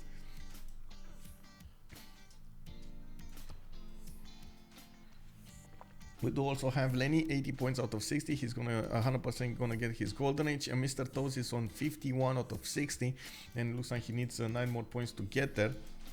While in the city of Xi'an, I do see we got Grandmaster Chapel coming alive next turn. Oh my god, it's happening. He didn't move the battering ram. Oh, facepalm. Oh, no. He actually moved. Oh my god, that was such a mistake. Oh, I'm so sorry, Boxes. I need to say it. Bro. So he moved his immortal. He got so excited that he has his immortal next to Toulouse, and he was thinking, no, I'm gonna get hit by my opponent over here. He's gonna smack down my immortal. I need to hit now. I need to click the button now. That he totally forgot that he needs a battering ram next to that unit. And yeah, that happened.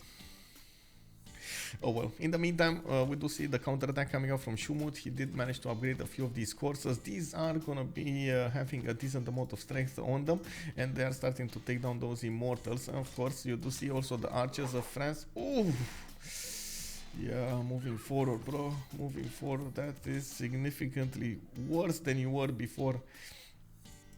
Of course, one of the easy moves that could happen over here is him getting a knight in there. He could take down that source quite easily, and yeah, that's exactly what's happening. And keep on attacking the city of Toulouse. That city is half strength at the moment, less than half strength, and slowly getting in there.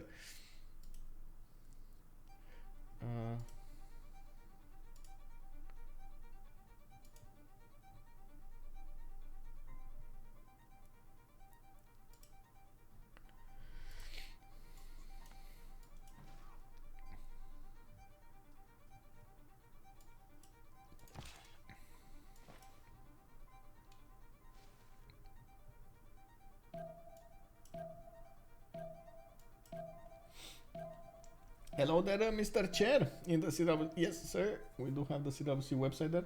I think they don't know, but I think Persia attacking France. I think they guess Persia must be on coast. Yeah. Oh, do they know Persia spawn? Let me actually double check if they know Persia spawn. They don't. They actually don't. And I guess China over here did not want to reveal himself as having boats. So that would definitely put the fear of God into Phoenicia and made him do a lot of boats out. So I think they want to keep Phoenicia as I would say as oblivious as possible to that opportunity there. But I think Phoenicia is still going to get a significant amount of boats in any case. But anyway, we got 2 more turns at the next turn. We got Francisco here with 6 points to go. Looks like he's getting a few more campuses, getting those libraries in, but I don't see easy points for him. We got 55 getting his golden age with 2, 4, 6, 7 cities, and now he's pumping out the Keshiks and quite fast. I do also notice Spain is chopping quite a few of these trees down, and these are unfortunately taken away from his defensive capabilities. We do have also boxes 57, 56. He got his golden age and pushing through Toulouse's defenses. He's starting to grind down the units of France here, and I do have to point out we got more courses coming out from the cities of France, while Persia did stop for a while and didn't get more units here. We do need to see new units show up on the front line. We got also Canada 58-61. He needs 3 more points to get there. As commercial will come out next turn. This is only a +2. He's not gonna get a splendid promotion. Oh, another one coming up here. This should be a +4. This should be a +4. Yeah, there we go. It's a +4, and he needs to chop it down if he wants the points before it, before the next golden. Now we do have also DavePlays of 43-53. He's not gonna get his golden age. Significant problems over here for China, Kublai, China. DavePlays, come on, you got 10 points. You got 10 points in 1 turn. Can you get there? That's the biggest question. I don't think so. We got Schuhmut also going for Dark 41-43. He's gonna try to get the Dark Age card to work for him. And looking at Mr. Toes here, he is also 5 points away from getting a golden age. This is a significant problem. If they don't manage to get their golden age points there, the Pembash envoys, the Fnincuri, the Monmatati, everything is gonna be a problem. We do have also Leni getting that golden age. Leni, very well, very good, very good. Jesuit delegation coming out from Spain. He's getting to buy out those campus and theater square district buildings with faith, and he has a reduced cost for campus and theater square. Is this actually worth it? Is he making decent? Yeah, he is actually on 29 faith a turn. It's fine. How is he making 29 faith a turn? That's so much faith per turn. Hello, Spain? 29 faith a turn? Okay, interesting. Does he have a relic or something? No.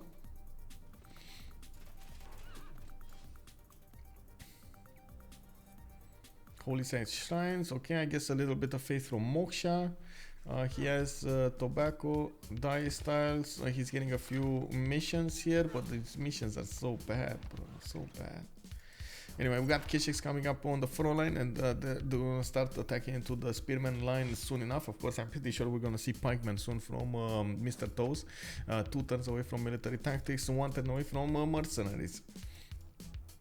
We don't need to see also those knights come into play, and we've got the intelligence agency finishing up for Karakorum, intelligence agency coming up from Madrid. They're gonna start spying on each other soon enough. 55 did manage to get 56 science with 62 culture, not that far away from Mr. Toes 53-51, so they're mirroring each other quite nicely here. A bit of extra culture coming up from 55. Luke Kang, does France get men at arms soon? Yes, yes. Wait, France. Machinery in 2. He's not going men at arms. He's going machinery. He's going crossbows. And I do see Persia over here keeps on attacking the city center. There is a bit of an issue here. France can actually push through the south and keep on attacking there. Mercenary is coming out next turn. He's gonna get to upgrade these archers with mercenaries into crossbows. There isn't an easy way to take the city of Toulouse down. Like, if he really wants it, Persia can try to sacrifice at least one of his knights, if not both of his knights, to take the city of Toulouse, but he doesn't have a way to replace them quickly. And this is actually a bit of a mistake. I would have thought he would try to get some of that going. Oh, he is trying. Oh my god, he is trying to... there we go. He's actually trying to go into Schuhmut, and that's what I was saying. He's gonna need to sacrifice one of his knights. He's trying to go into the city of Toulouse with his knights and taking it down quickly. That's not gonna work so fast, especially with the coursers. They do significant damage on the counterattack.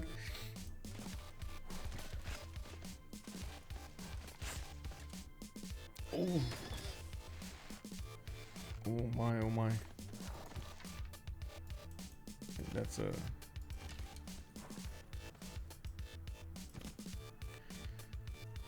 yeah, that's a problem. That is a problem. That's what it is.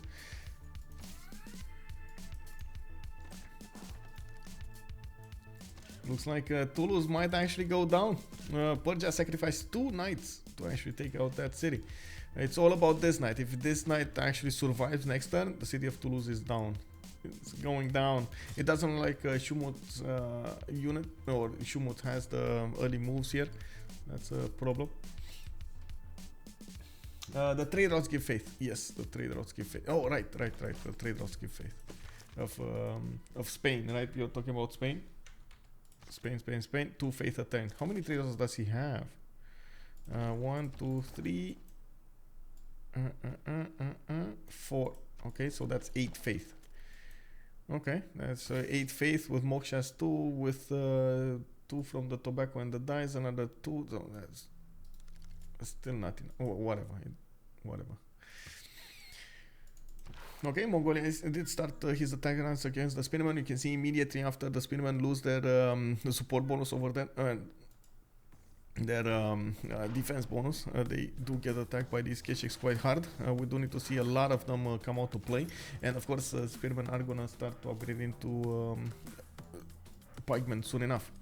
Okay, intelligence agency finishing up in 2. We got 2, 4, 6, 8, 9 of these boats coming alive from China, while I do see a few more bireams. Oh my god, look at the biream spam over here. 1, 2, 3, 4 bireams every turn coming out from Francisco. He has so many of these production centers on the coast. 2, 4, 6, 8, 9, 10 cities are gonna be available for him to just get bireams out. If he just stops everything and puts bireams into production, he's gonna get so many units so fast. And of course his opponent is gonna be the one on the chopping block. I'm just gonna vote nay for everything. We're balancing out the Congress. Who is in golden after all? That's a good question. We got normal, golden. Oh my god, Francisco couldn't get his golden here. He got a bit too expansive, put 10 cities instead of getting an extra wonder, and lost his golden age. While 55 boxes and Ondu are gonna be in golden. We got on the other side golden, dark, golden. So Schuhmut is gonna get his dark age. Very good, by the way. He's gonna get the extra +5 bonus on his units, and I think that's exactly what he's gonna do here. Mr. Toe's golden age. Okay, interesting. Yeah, 55 did go for a pen brush and voice golden age, and we do have him getting quite a few of these units out here. Pen brush and voice golden age coming up from Cyrus on 49 cents with 46 culture, 24 gold a turn. Doesn't have a lot of production, so only a 95, but he definitely wants to take away a city from France. He's probably gonna want to raise it. We do have that's a very good city, by the way, to raise. Moksha in there. We got I would say the commercial taken down, a trade route, and so on. We got also Wilfred Laurier, 33 science and 90 culture, doing quite well, but you see how far behind the Lenny he is. We do have also Dave, pen brush and voice on 73 science with 66 culture. We gotta compare him with Francisco on 65 and 43, and I'm pretty sure China over here is gonna try to get bigger, stronger fleet out. We do have Schuhmut with minus 13 gold, 46 science and 30 culture, not really keeping up with retired boxes 49 and 46, and of course 24 gold. They're on the same level of production, and I do see Toulouse did go down. The city is under siege and got razed to the ground. Oh my god. Boxes does manage to push this win through and sacrificed the 3 knights for this attack, but got a city away from France. He must be so mad right now. France must be so mad right now. We do have Mr. Toes with 56 science and 57 culture, going for a pen brush and voice golden age, and needing to defend against these Mongolian Keshiks. Slowly these are going to start appearing on the front line, and they're going to start pushing through his lines of defenses. We're going to need to see how many of them Mongolia will commit to this attack, and if he does manage to do the correct moves to take out Spain's defenses. Lenny though, Lenny is just untouchable. He's getting more walls out. He's getting 92 science, 185 culture, 129 faith, and I do see him on 78 tourism awareness world. That's a very good result on turn 54. We got GMC started up from him. He can actually try to pull off a Corsair attack against Canada. I don't know why he's not doing this, honestly. This is, wow, these cities of Canada are so, how to say, low in garrison strength. And of course with GMC he can just get those Corsairs quickly with faith and so on. Lenny did go for pen brush and voice this time, and of all of that faith he's going to get to use somehow. So yeah, we're going to need to see him do something like that. Starting to put down encampments from 2 of his cities. I do see Jiaodong and I guess his Changsha city did build one. Nothing in Xi'an. Needs to get one from Wuhan, I gotta say. Wuhan is the most important one because it does have Oracle, so you get the most return on your points there. Pyramids did get built also in Xingzhou. This is gonna be giving him an extra builder charge on each of his builders. You can imagine how many builder charges he has on one single builder. That is insane, bro. Insane. So many builders. This Mr. Toast goes ancestral. I hope not. No, Mr. Toast went into audience chamber with intelligence agency. Also Qin Shi running with the game. He's simply too strong. Yeah, looks like.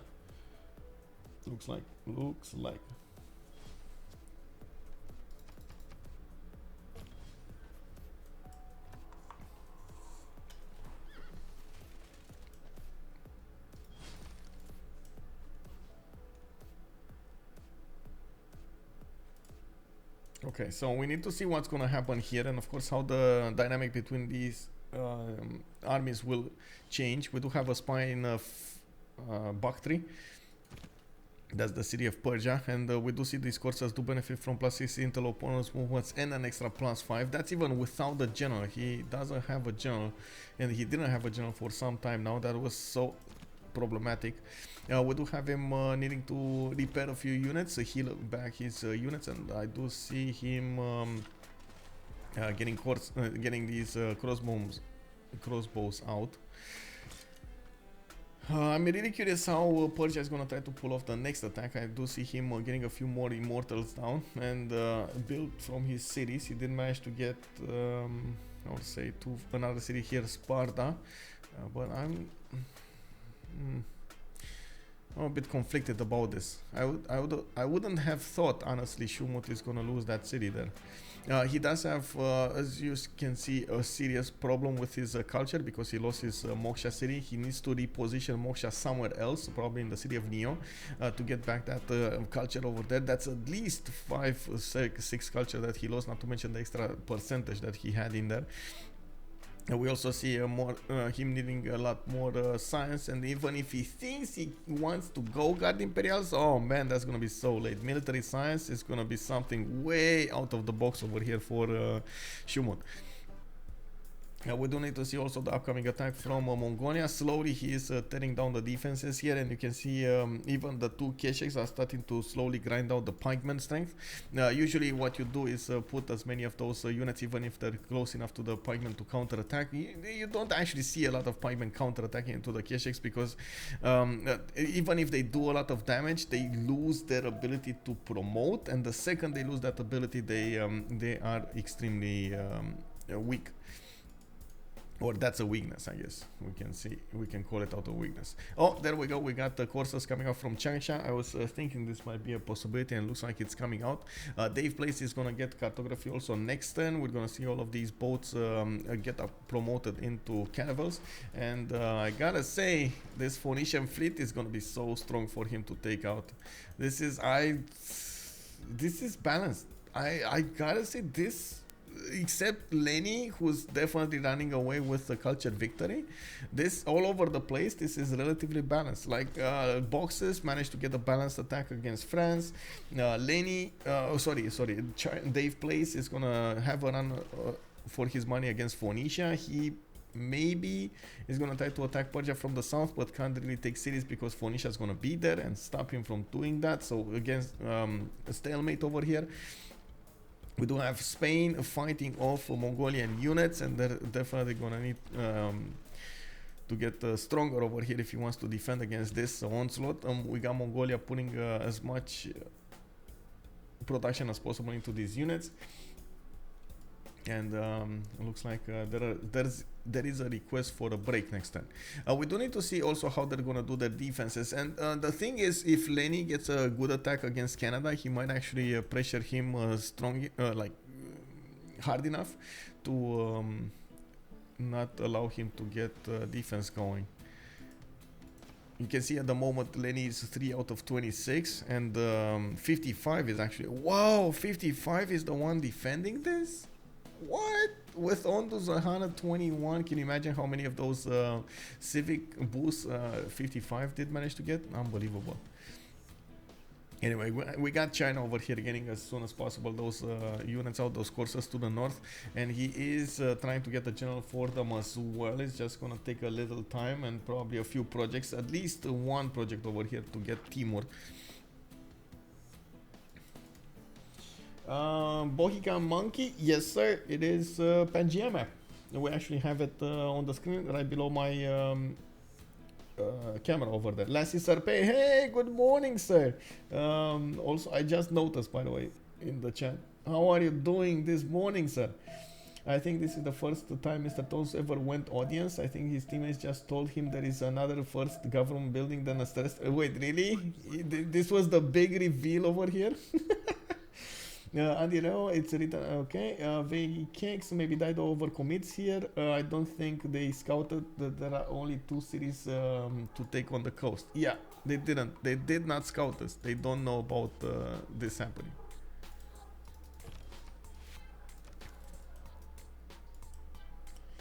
Good morning, good morning.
France culture is so painful after race. Yes, sir. Krishner, good evening, good day to you, sir. Yes, indeed, it is quite painful. 17 culture lost at Moksha City. It is plugging it in Lyon, but it's gonna take a while to recover. And one of the things that I do have to point out, I don't actually see Schuhmut putting a few chateaus. For example, this would be a very good chateau, and he should actually place it. He has one more build on that, one more charge on that builder. I would have hoped to see a few more chateaus. The chateaus do give you quite a few bonuses, not only the housing but the culture, the gold. You get some food. And we gotta pause going. She didn't even have time to spam her yuan. Yeah, exactly. Like, wow, that's just. But I gotta say, this is one of the few times that we don't actually see Schuhmut being prepared for this, because most of the time he does like to go in camels, he does like to get a general out, and I think that was quite a mistake for him. He should have known that Persia is gonna come out swinging from that corner. There were only two options for Persia: sit there and try to bunker down, which of course you do see he doesn't have the city count to do so, or try to get out there and of course punch against France. And this, he chose the second option, and this was what happened. Yeah, and Dark Age. Yeah, and the Dark Age. Like that pen brush and voice going down. Wow.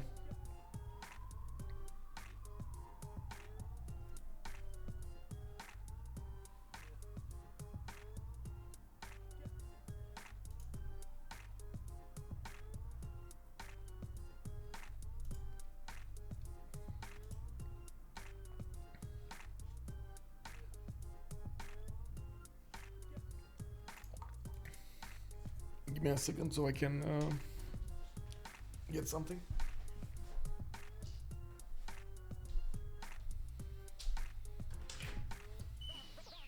More coffee, more coffee.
Looks like my cats wanted to come in also.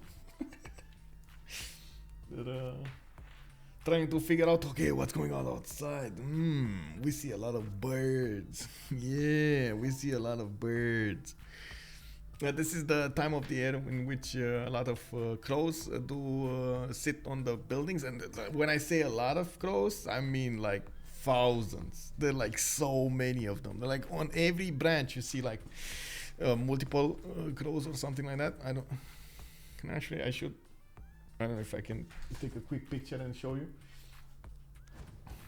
Give me a second.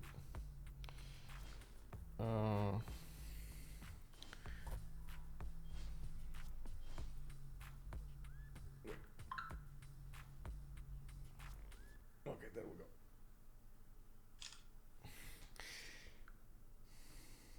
And now I need to share it somewhere. Let me actually share it in my Discord somewhere. Now we got an unpause going, and this is gonna start. And gotta point out it is cold, so I put something on me. Okay, so let me actually take a look here on my Discord. Oh, hello there, Kokuso. Thank you so much for joining. Oh, sudden welcome. Big hugs, big hugs. Let me actually take a look at my live pictures. There we go. So I'm sorry, I did zoom in quite a bit, so it's not that high quality, but I think you get the gist of this. This is what happens. Like on almost every tree around this house, you have this. This is like one of those Family Addams movies, you know? Oh my God, did you guys see Wednesday?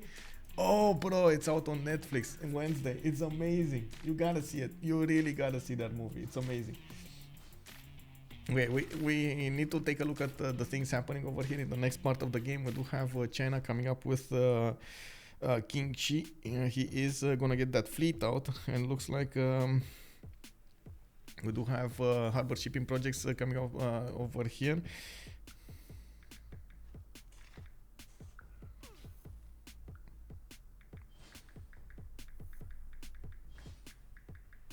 We do need to see if he's gonna get the necessary gold, and at the same time actually have a chance of attacking into his opponent. Dido on the other coast was making a lot of boats of his own, and he is gonna get a significant fleet out. He's actually starting to move with his fleet, got his admirals. Let me actually take a look. Leif Erikson is there, getting him that one. Very nice, very nice. I got bamboozled to get on the Snapchat again. Anyway, we got K-Shakes starting to get their promotions up, and looks like Mr. Toes did upgrade a significant number of pikemen with their 83 strength. They are gonna defend against these K-Shakes for a while. We're gonna need to see if 55 is gonna get to break this. He does need to do some breakdancing here, and of course take a stab at the Spanish defenses soon enough. And that's exactly what's going on, taking away the gold options per turn. I do also want to point out about the upcoming attack here. It looks like China did figure out the weakness in Canada. Qin Shi is gonna try to get only a few courses. Oh, but why only 4, bro? Oh my God. Well, 3 courses in a night here are going to attack Charlottetown and Ottawa. We do have 1 horse coming out from Ottawa, and I do have to point out Ondu is only on 48 signs. He does need to get the next text out, and he's barely getting to printing. We do have him with a weakness over here on the western cities. Charlottetown might actually get overwhelmed extremely quickly. The biggest advantage for these Chinese units is their speed. They can actually get in there extremely fast next to Charlottetown, encircle it, and of course take it down. On the southwestern side, we do have Schuhmut putting a few crossbows on the front line. China, Qin Shi starting to acquire those points of tourists. 7 out of 28. He's getting to the culture victory extremely fast here, forcing his opponents to stop and bunker down on the culture victory. And I'm pretty sure Ondu here is trying to get as much culture out as he possibly can, so he can counteract this. He's on 27 domestics. There we go. That culture is starting to acquire more and more of those. And we do have him getting those theater squares to work.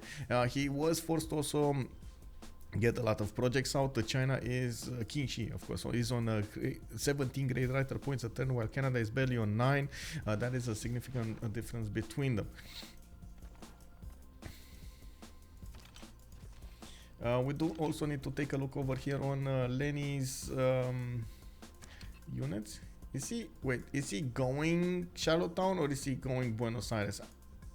Because I see a few crouching tigers that their only possible target would be actually Buenos Aires. So I'm thinking, is this happening? In Camel training projects coming out from 2 cities. He's starting to get a few more of these lines. Very nice, putting that culture, putting that faith to work. Lenny is on 215 culture. Did he buy another one? What did he spend his 180 or 200 faith on? I don't know. Anyway, I don't. Oh, or was that the night actually? Was that the night and we just saw it pop afterwards? I think so, right? 140 faith a turn. There's no more tanks coming out from Persia. He did retreat his immortals back to the safety of the city of Bakhtri, and now he might actually wait for a counter-attack. Okay, I'm a bit surprised about this. Persia doesn't actually have a next good moment to attack into his opponent, but he did manage to get a significant advantage when it comes to the culture against Schuhmut. We do see him barely on the same science screen, 56 and 60, and of course France did manage to get his spy into Persia. Getting himself an extra +6 was extremely important to the survival of his units, but couldn't save the city. The city of I forgot what it's called, but that city went down. Toulouse, that was the second city of France. Medicine 017. Why Canada stat a bit low when he frees him? What went wrong? Not that many mountains, first of all. Second of all, he lost a few of the wonders that he was going for, and Ancestral Hall. This Ancestral Hall is extremely problematic here on Canada. Doesn't have the high population to go for next tier districts, and yeah, there we go. China getting in there. He's actually stopping a little bit to pillage. He's trying to figure out what's going on Canada. Looks like he's not really eyeballing the cities, even though he could. He's trying to more go towards towards pillaging, towards taking away Canadian civilian units rather than taking out cities. And that's a massive problem here.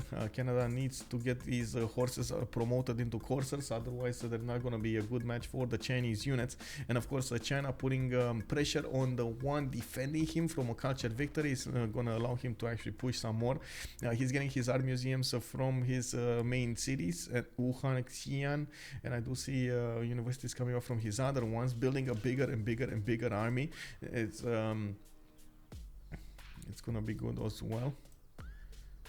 Okay, what's happening on the seas? Okay, so it looks like there's a massive fleet moving from Phoenicia with caravels and some biremes going on against China. Okay, wait, do I want to double check something?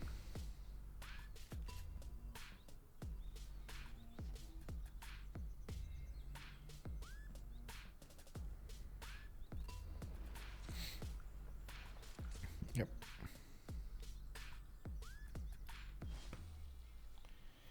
So it has only been destined to lose that city. Yeah. Exactly. Yeah.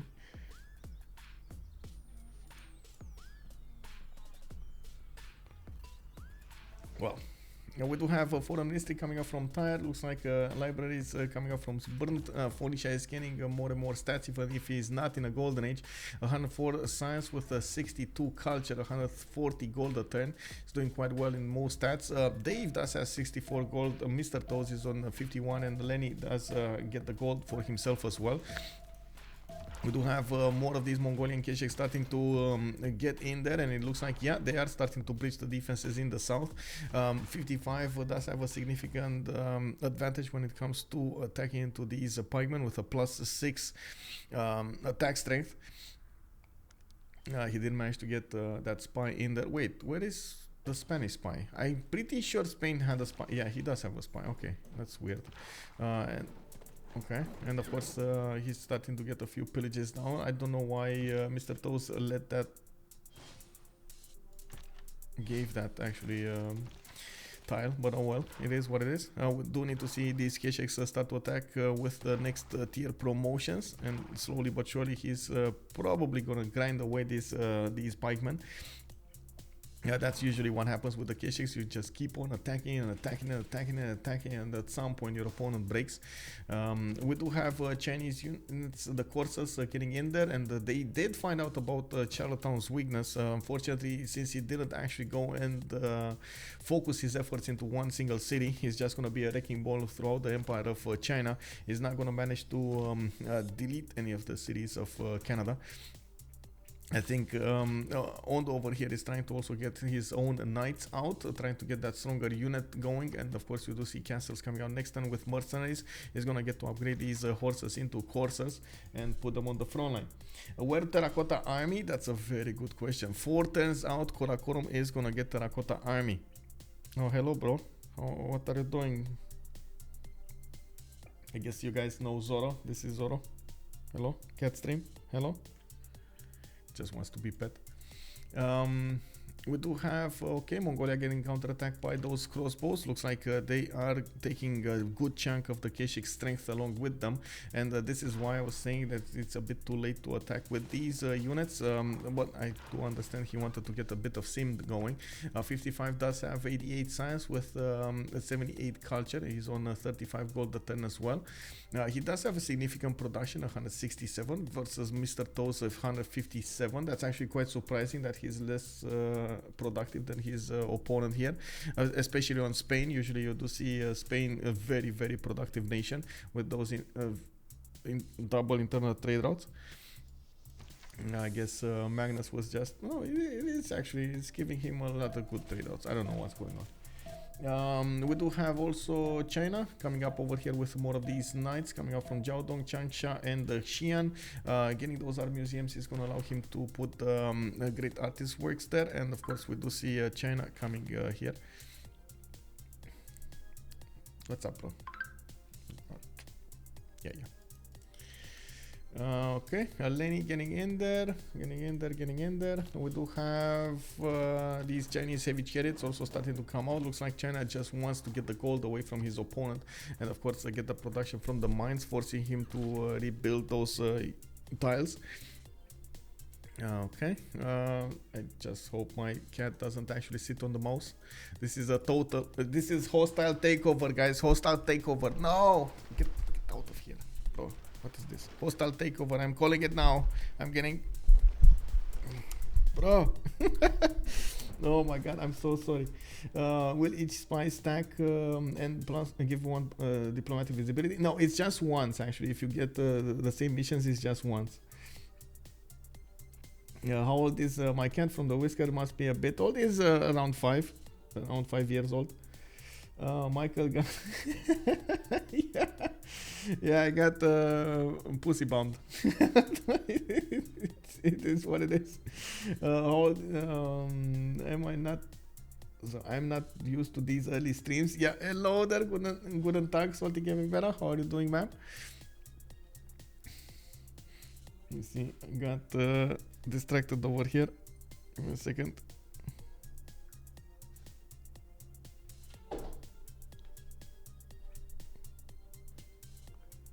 Oh, my other cat wants to get out, and he's taking this one with him as well. Okay.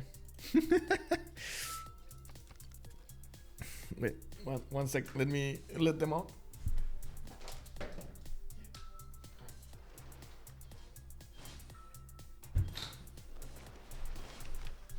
I really hope somebody actually caught that on stream, in a clip. Did you guys catch that in a clip? Can you clip it? Can you clip it? The moment that I'm getting hostile takeover here. The cats are taking me hostage. Getting greeted by a cute cat is enhancing the stream though. You gotta do that more often. So yeah, I mean it's all up to them if they come here or not. I don't really keep them. They do what they want. They do what they want. Give me a second.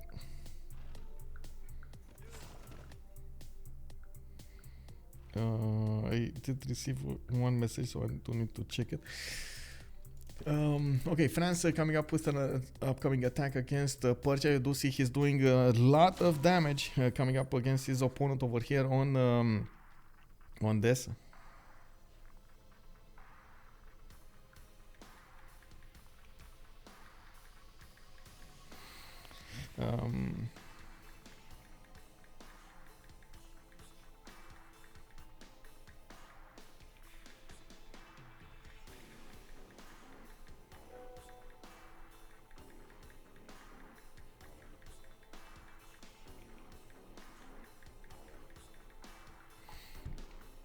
Oh, we got a drop here.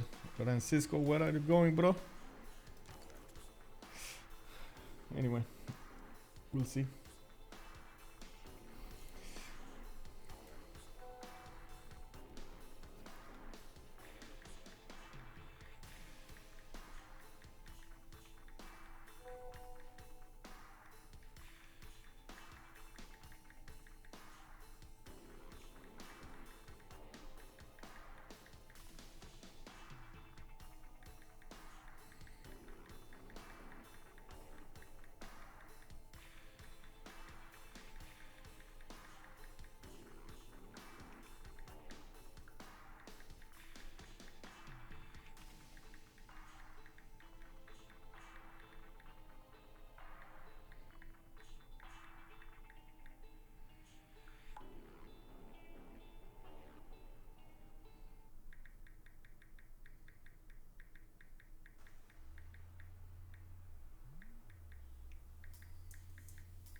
It's HOH winning yet. I hope Ghenghis is not giving too much trouble. I have no idea actually. I do have to say, of course, Lenny over here is in a really good position to get that culture victory. He has a significant amount of advantage when it comes to this, and I'm certain he's gonna try to keep on getting it. Of course, another advantage that he has is this pillage squad that he's going, the pain train that he's doing Canada. That is gonna be a problem.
Rip Dido. Yeah. I think Dido over here is in significant advantage to take down China's coastal cities, but that's about it. Yang, probably Chen is gonna go down, and from what I can see, he's gonna defend the Persia. Other than that, it doesn't look like there's gonna be much happening on the coast here. Phoenicia needs to figure out a way to be relevant to the game other than this. So I think I've seen actually quite a few players when they see this happening, when somebody goes this, they need to go culture. And Canada culture is good. I'm not so certain it's gonna be enough though.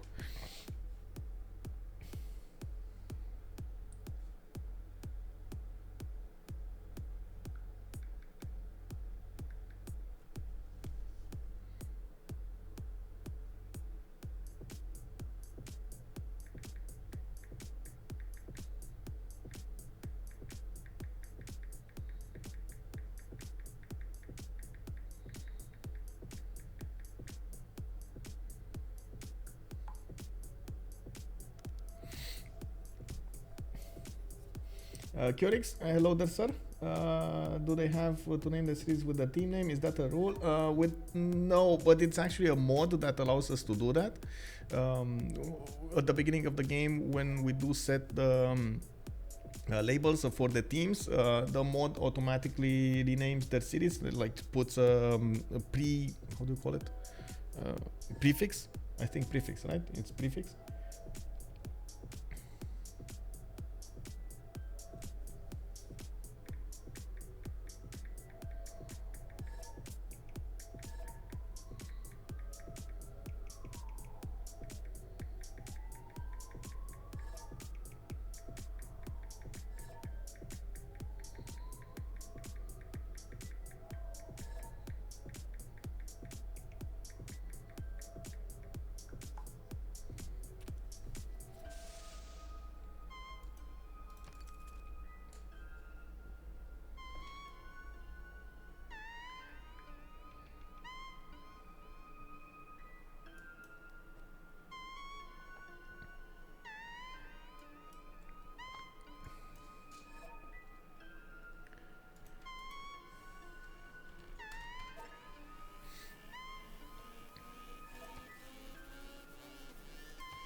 I don't know why it says it's still on the AI, but sure.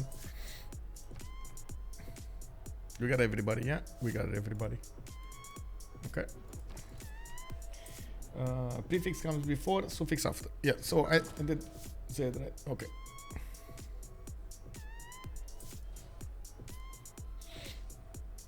Okay, so we got a pillage train over here going in the pain train on China.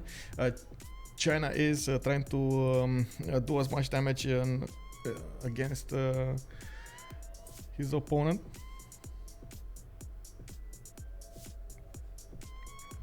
And looks like we do have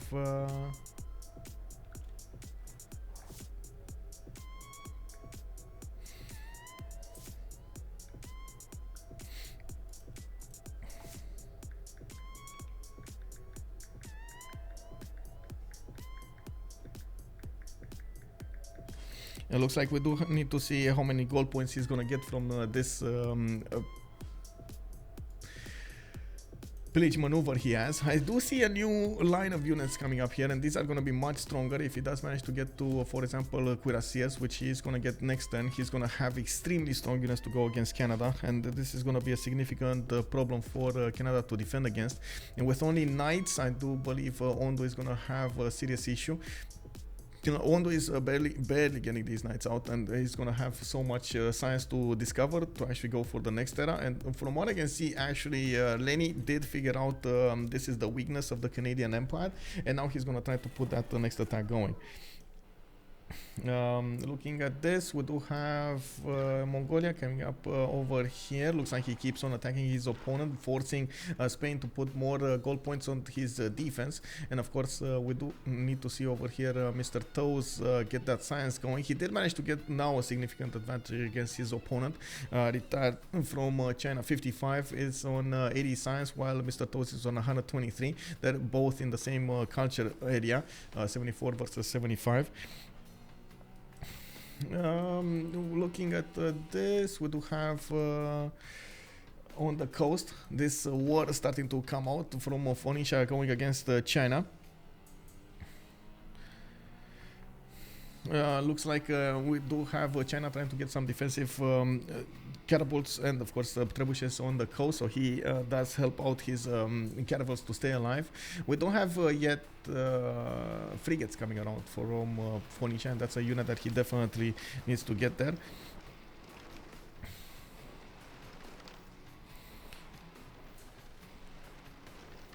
I'm really sorry, I need to get this, it's very important.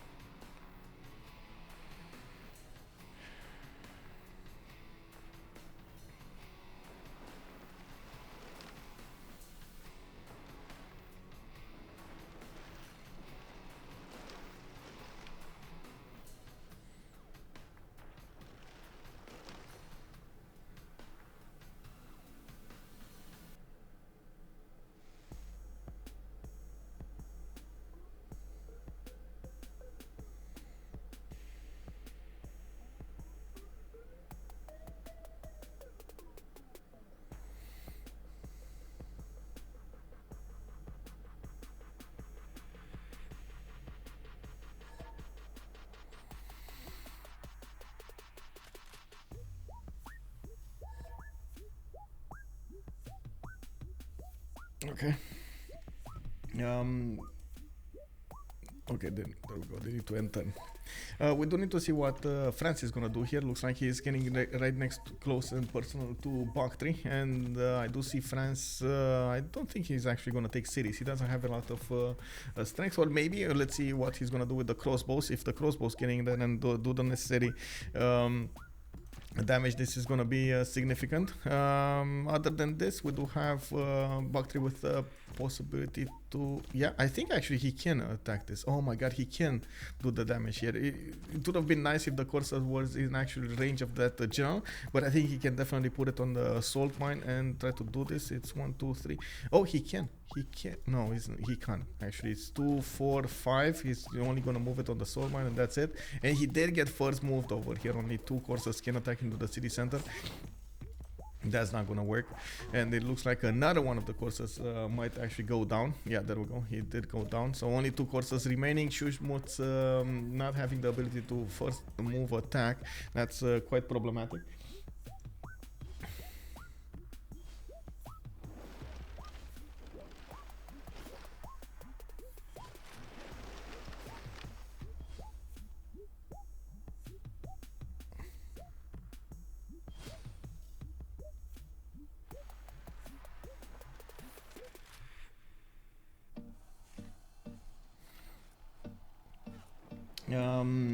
Commander King, good morning. Good morning, sir. Hello there. Just started watching, but seems HOH has stat advantage in almost everything. Yeah, they definitely are managing to overwhelm their opponents when it comes to the culture victory. China here is 7 out of 35 domestics, and you can see China does manage to does manage to upgrade his cuirassier corps with General Gustavus Adolphus. These are gonna be extremely strong units. Like you can see, they're 84 strength going against these corsairs. They can one-shot them, and one of the major advantages, he will manage to do the take over cities, and that is gonna be putting Canada back quite a bit.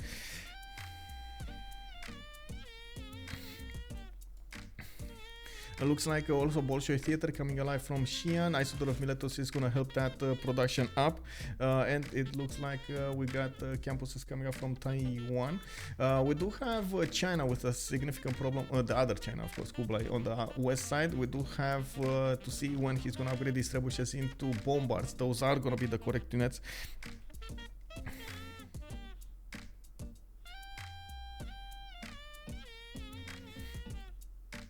To defend against these Phoenician units. Still no frigates alive coming around from Phoenicia. I do see shipyards for the extra production, and he of course is getting ready for the next part of the game, but I think at the moment actually DavePlays has a significant advantage with the science. 192 versus 130. Dido could not manage to get his golden age, and he lost a lot of potential from that, the potential free inquiry or potential pen brush and voice.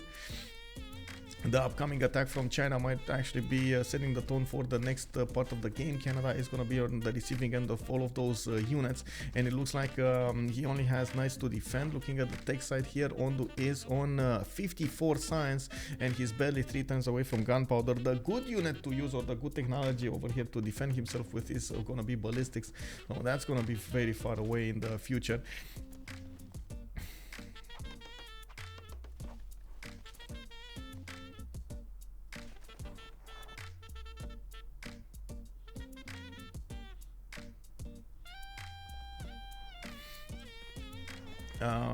Actually, again, I don't see actually China going crazy with the walls here, even if he can actually get a few more tiles to work in the south between Nanjing and Xi'an and Wuhan. He can get another 3 at least.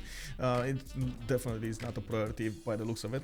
He did manage to get a few bombards to the east, and it looks like Buenos Aires is going to be in his way. Looking at the city-state screen, we do have Auckland not being kept by anybody, and actually Auckland here in the south for some reason wasn't discovered or something, but it never actually got sued. Would be amazing, of course, extra production for Phoenicia. We got the cat coming up for 55. Okay, Hattusa is being kept by Lenny. Dave is keeping Nalanda. Two of the Science City states are being kept by HOH. And the Mitla over here is a pocket CS from what I can see. Yeah, we do. Oh my god, look at this pocket CS over here. Unbelievable. One extra envoy in there is giving them so much of an advantage. It never actually got discovered by their opponents, and it doesn't look like any of them are actually benefiting from Suze. It's fine, it's fine.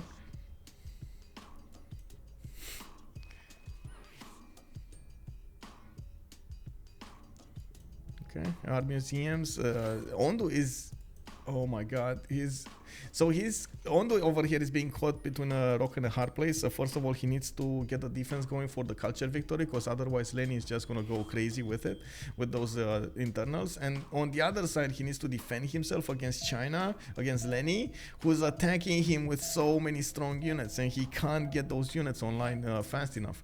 And of course, at the moment, he's prioritizing getting his art museums going, which unfortunately do come online exactly at the same time as these cuirassier corps are going to get into his land.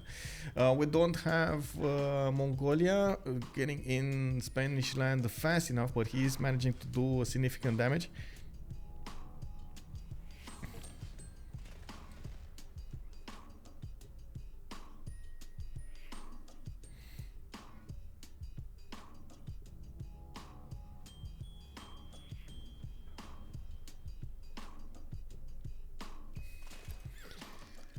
I do see Spain is going to get a few privateers here to help him out deal the damage against Mongolia. That's actually quite a nice strategy. And finally, he's getting breached, and we do have Mongolian Kesheks getting in there next to the city of Madrid. He is unfortunately not having that much strength.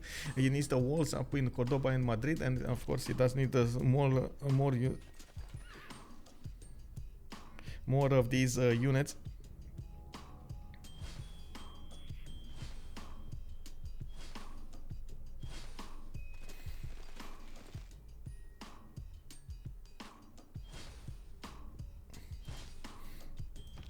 Pike shots coming online. The moment Mr. Toast is gonna have quite a few of them upgraded, and I always think there's a galley in Yang. Oh, I see. Oh, it's not. There's no galley.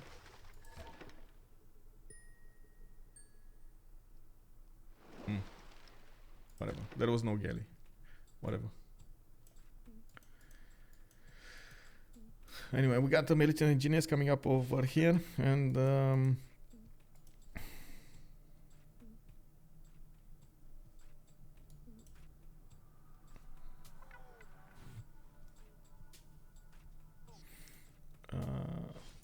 I do see art museums coming up from Hamilton, Ottawa, Charlottetown, campuses. Okay, still no units.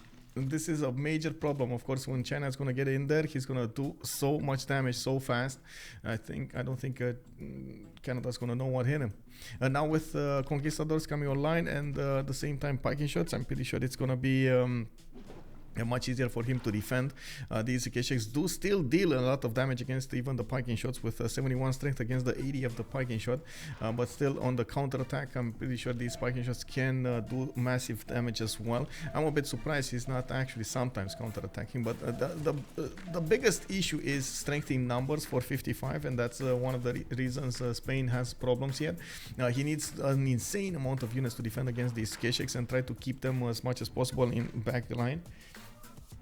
Yeah, with all the time still on wall. Yeah, why does Mongolia not flank to the north of Valladolid? A few horses up there would be very annoying, I would think. Yeah, he's trying. Like, he doesn't have more space, and all of those units are just pouring through the north over there, trying to get some damage done. And I do want to see this, the next upcoming attack here. This is going to be amazing.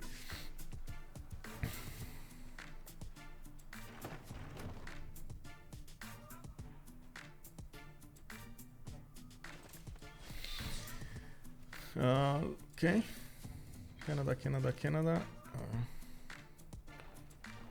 One second.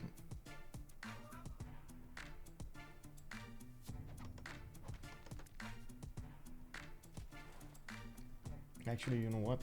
I think this is gonna be much easier. Oh no, it's not actually. Lenny getting his general on the front line. Five of these Cuirassier corps with a field cannon corps are gonna arrive there, and it looks like he's gonna one-shot most of the units of Canada. He just revealed one of his units here, okay.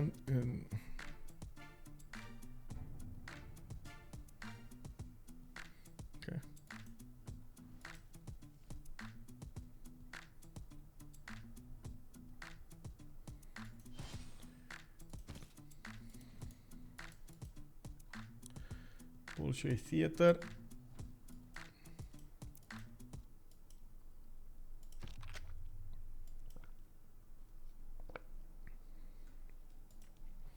I mean, by Valhalla, I'd send one scout and a horse around to the northwest. Well, yeah, he never did, even though he has horses here. Maybe he's a bit wary of China. China could defend this spot quite easily. Just buy a unit with faith and send it over there. He does have still 150 faith a turn. Extremely, like China is a, Qin Shi is a beast right now. 170 science with 250 culture a turn. That is massive. Massive. And one of the things that needs to happen is, of course, China getting in there to take out cities of Canada. At the moment, he's gonna try to move these and get an advantage. I do see him managing to get enough speed to go against the knights here. If that's gonna be his choice, I'm not so sure. It looks like Lenny is taking it step by step, and he's a bit wary of going all in to Canada, even though we do see Canada not benefiting from a lot of science. And yeah, there we go. Force courses get in there. We do have China figuring out those are only weak units to use. And even if he doesn't have, honestly, that... okay, sure, there was an advantage, a little bit of an advantage of extra speed from that general, but that wasn't that big, right? And right now, Canada is going to lose most of his units here. That was a trap. That was a trap. Admiral Akbar called it out. It is a trap.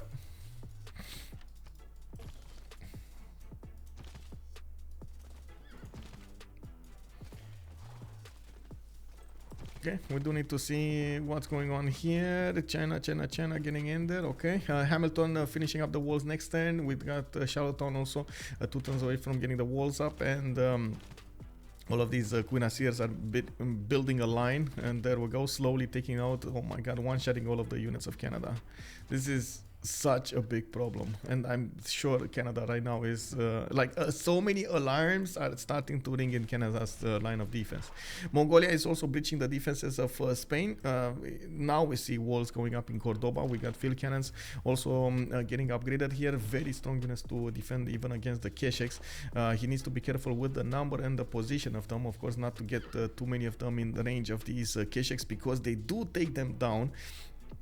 We do have Madrid with a level 2 spy coming up from Mongolia. He did manage to build the terracotta army a while ago, and that actually gave him an extra promotion here on each of his units, including the spies. The level 2 spy does give him the possible plus 12, sorry, plus 12, not 16, but he only has plus 6 because, of course, there's a spy from Spain on his other cities. We do need to see quadrims come alive here from Phoenicia, getting a few of them. I don't know why he keeps on sending them on the front line here. I guess he is sure that he's gonna breach the defenses of China, but you can see how Dave is trying to put these trebuchets in such a defensive line next to his cities, so he can push back the caravel line or even other units coming against him. And it shouldn't be that far away. There we go. He's on gunpowder 1 turn, scorcher 2 turns. He shouldn't be that far away from getting his bombards. The bombards are going to be the ones that are going to help him survive this attack on his 2 cities. We do have also Hattusa being taken out by Persia slowly, and it looks like he did manage to save his city of Bactri. Now France getting out of this? Yeah, he's getting out of this slowly. He's getting to 100 science with a 41 culture. He will probably try to get to his Guard Imperials as soon as possible. That's going to be a unit that is definitely going to break the defenses of Persia. But he did get slowed down considerably when it came to that losing of a city. And this is well, we're gonna need to see what China is gonna do here. Definitely that culture victory is gonna start to come alive here, to take shape. Lenny is 10 out of 46, and of course the defending side is Ondu with 45 domestics. Fiftyfive does have 41 of his own, but he never actually went crazy with the culture, especially not like Ondu's 219. We do have more units taken down by China every moment. He's not only pillaging and taking the gold with him, but he's also taking down the units. And I do see he has a way of attacking that Charlottetown city. These cuirassiers might actually be strong enough to push through the wall defenses. That's only 42 strength city. We do need to see upcoming units. I do notice bombards starting to come out of the cities of China, and he is getting military engineers to create the roads towards his opponent's lands. Looks like China is not going to let go of this attack. 2 turns away from getting Bolshoi theater, getting more musicians, and I do notice we got Lenny over here with 129 tourism per turn. Still not that big. He needs a lot more, and of course these great musicians are gonna give him the points. He did recruit that one quite fast, and of course now the next one is gonna be extremely expensive, 535 points.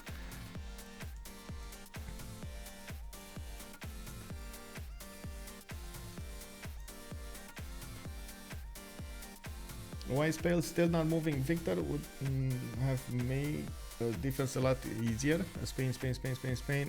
Moving Victor. Where is Victor? Oh, he does have Victor over here in Seville. I don't know. Honestly, I don't know. I guess he doesn't want to lose the Magnus extra production or something, or the extra bonuses that he has on his trade routes. Even though he started to put the externals to work. So, yeah. That's a very good question.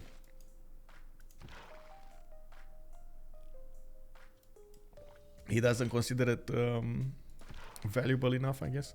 But look at these Kesheks. These Kesheks can push even through the Pagyensho line. There are so many of them.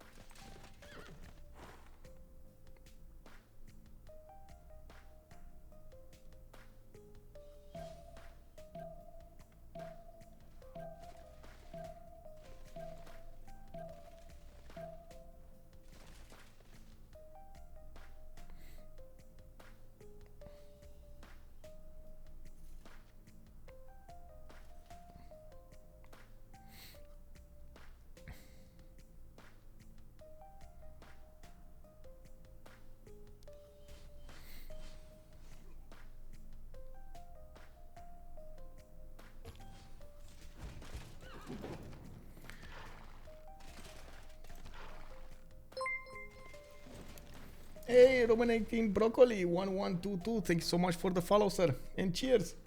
We do need to see if Spain is going to manage to take these Mongolian units out, and of course we do see Mongolia just keeps on building them and sending them towards his opponents. They are in a bit of a pickle here. One city went down from Canada, and of course their culture defender is losing culture. That's not good. We do need to see if China is going to manage to destabilize in completely Canada, even though, of course, he only has a few cuirassiers. We do also need to see how fast China can get new units on the front line, even though he does have some of them in Buenos Aires. They are spending some time to take that city-state out rather than going directly against his opponent. He doesn't have a city-state taken over yet, so I guess he can take that one over and use it as a staging place to go against Canada some more. It is kind of in the way, so I can understand why he wants to take it down. Hattusa did get also taken down here. Persia is gonna have to benefit from that city center. Looks like bombards are finally coming out from DavePlays, and he's gonna try to defend on the west side as much as possible against this Phoenician fleet. Still no ranged units coming out from Phoenicia. I still don't know why he's do you guys know why he's putting these squadrons? So unfortunately, you know, you can only promote your units in your own land. Like I upgrade units into high tier unit in your own land or in your allies' land. So he can only promote, I guess, in Hattusa's land. Maybe this is why he's putting them on the front line. Okay, he's moving them there. He needs to upgrade them into frigates, which are much faster on the seas and at the same time do deal a lot more damage from afar. They are ranged units and they are specialized into taking down fortifications. And we do have a Forbidden City coming off from Beijing. Looks like Theater Square coming off from Handan. Workshop in Shenyang. And we do have a lot more science to play for Dave. Dave also, let me see, did manage to get Isaac Newton. I was thinking he got a lot of more science immediately, and that was a problem. Okay, universities will provide him with an extra plus 2 science, and he just got a free library in a university whenever he activated that one. And we do have also, let's see what's going on here. Oh, Lenny actually took that city out entirely. He didn't want to risk it for a biscuit. We do have walls, multiple walls coming out from Canada, and yes, he is getting a few pikemen out, even though it is a bit too late. Very, very slow on developing ballistics of his own, and of course these cuirassiers will just have an advantage over his opponent even against pikemen. Piking shots is the next technology, or I should say metal casting is the next technology for Canada. I'm not sure how fast he's gonna get it. I do see conservation coming up in 2, so maybe he's gonna get a few mounties, and that's gonna be nice. And no national park though. That's not gonna give him the extra plus 10. And of course, as you can see, China did take over Buenos Aires, and moving those bombards to the front line, he's gonna get to attack the walls with a much higher strength units. There is one more turn two more turns until the next era, and I do want to quickly double check who's gonna get what. It looks like Dido is gonna be in hero in the Golden Age, 98 out of 98. 55 is also going for Normal Age. We do have him actually on 96 out of 107. Cyrus is going Dark Age. Ondu is 10 points away from getting his golden. Probably not gonna get it. He's forced to defend himself rather than do anything. And if Lenny does manage to push him and take that all of that culture away from them, he's just gonna push the culture victory through much quickly. Ondu did. He is in a Penbash and voice. He is gonna lose all of that extra culture coming up from the districts in a few turns, and also if he starts losing cities over here, you can see how much that matters. He just lost like 50 culture in the last few turns, while Lenny is getting more tourism and more culture of his own. 162 tourism to 176 culture. We do have DavePlays going for a dark, 6681. He did upgrade most of his bombards, and they're going to start shooting next turn. We got Schuhmut also 6 points away from getting his golden. Probably not going to get it. It doesn't look like he has enough to get it. He doesn't have, oh, he does have a chateau. Okay, finally. He got a chateau. He didn't build this one though. Oh my god, bro. This chateau would have been amazing. Here or here, amazing. Anyway, Mr. Toes, 96 out of 99. Philippe is getting his golden age. He just got it, by the way. And Lenny did get his golden age as well. Oh, is that? Yeah, that is a golden age. I hope he doesn't have books in the Lost City. Kick W, yeah.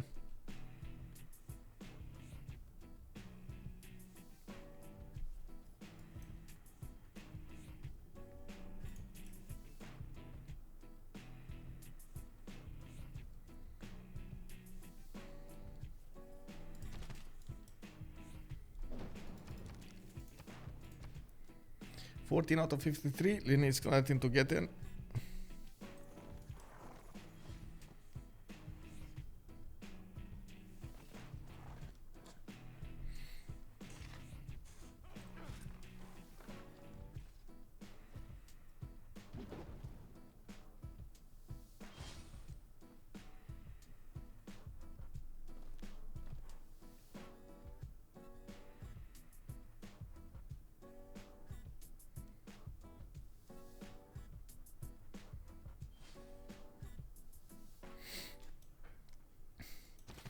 Okay, big line of units coming out from China against Canada. We're just ending up the turn over here soon to get into the next golden. We do see those bombards are starting to tear apart these Phoenician caravels. Slowly but surely they're doing the damage, the necessary damage to take them down, and Phoenicia is forced to reposition some of them to the south. Looks like I gotta say Dave is gonna be on top of this. He's gonna defend this coast. Yeah, he's gonna defend this coast. These quadrims are just a bit too late with the frigates to actually take out the city of Shen, and even if Sam over here is gonna get his samurai is gonna get his science portent, the battleships are gonna be a bit too late. We might actually see artilleries with balloons by the time those battleships come into play. Looking at the tech side, the samurai is going astronomy top 3, enlightenment in 3, and we do have to also take a look at Persia going against his opponent 6977 versus Schuhmut's 109-44. Not happening, not really happening there. Okay, oh my god, Mongolia taking down Spain. It's unbelievable, the onslaught of these Keshiks going against Spain here. They're taking down the walls. We got field cannons coming around. We got the movement of the Viking shots in the south. They did manage to push back the Keshiks from the south, but Cordoba is paying the price for it. Big issue, very big issue.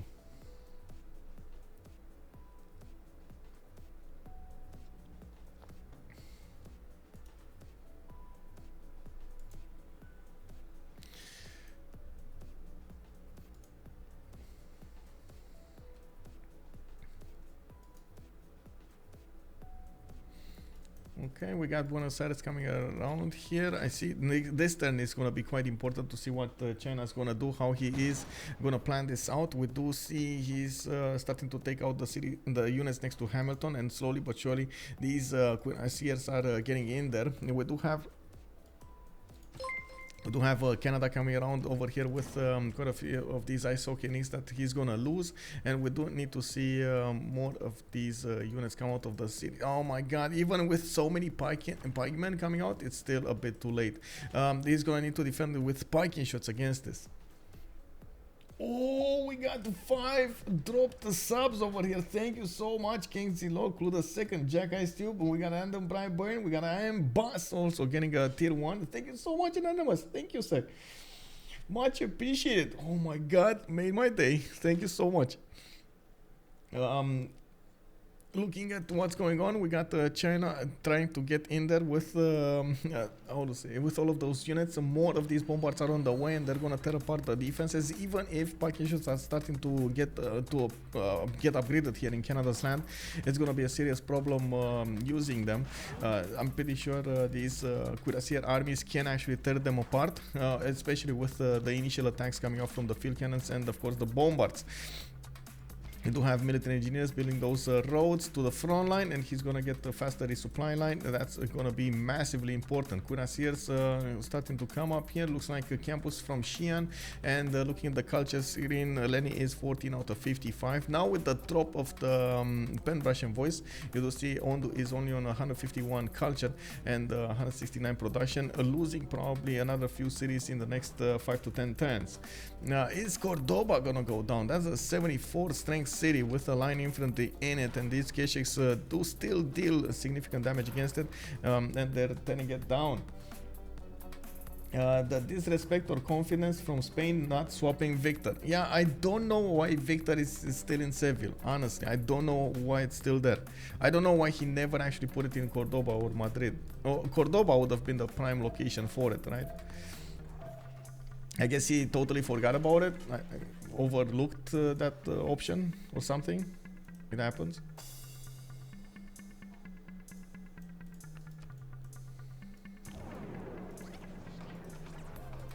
I'm just gonna need to go B. B. Hinduism, B. Okay.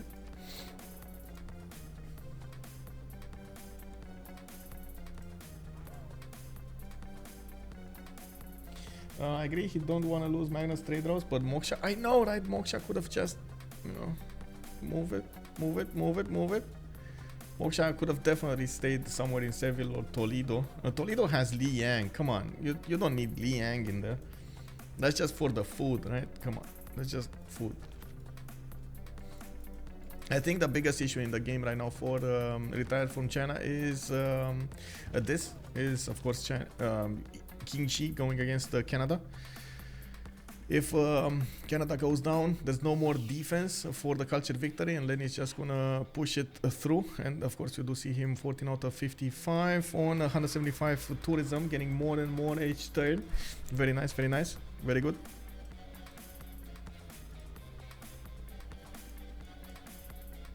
Oh, the defensive screen of the bombards is just doing so much work over here against these Phoenician caravels.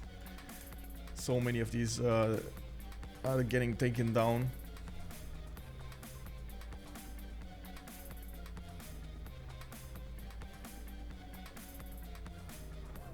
Wow, my I would say my phone is telling me that I use my phone 1 hour and 40 minutes more than I used it last time, and I was like, really, bro?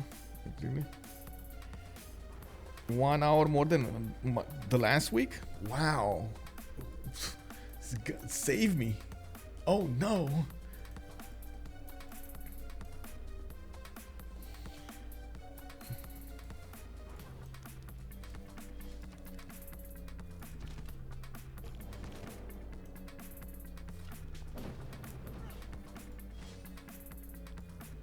Oh, finally we got Canadian Mounties coming alive, but that's a bit too late. You can see they do deal significant damage against the Cuirassier corps, not as strong as the Cuirassier armies. Definitely those 95 strength units are going to be very powerful. We do need to see the bombards getting in there, and of course they're gonna be the ones breaching through the defenses of the walls of Hamilton and Ottawa. It's just a matter of time until all of them get in range. We got more military engineers getting the upgrades there. Looks like he is trying to build Petra, 11 turns to get that city as a productive city. While on the east side, Mr. Toes is furiously trying to defend himself against the Kesheks. He is pushing back a little bit, and of course the Kesheks just keep on pouring through the main cities. We got 5 new ones built in the cities of Mongolia, moving towards the front line right now. And I think these Kesheks should be strong enough to defend against this, honestly. And it doesn't look like Cordoba is actually going to go down. Come on, let's be real about this. I really think he's not going to go down. He can come out with the line infantry, take out that first Keshek, and keep on attacking into it. That's a very strong line infantry, 86 strength. Okay, units, getting the position next to Ottawa. It's trying to breach all of the defenses of Canada, not allowing him to upgrade those pikemen into piking shots. I am actually surprised because they do have enough gold on their side, especially Dido does have 1,000 gold. He can just better build a few gold points to Ondu, so he can upgrade these pikemen into piking shots. Much stronger units to defend against these units. While we do need to see also their points in the World Congress screen, we do have Taoism getting condemned. Looks like a +5 loyalty per 10 but -20 population growth is for Daido, and Qin Shi Huang on Leni loses 2 diplo points.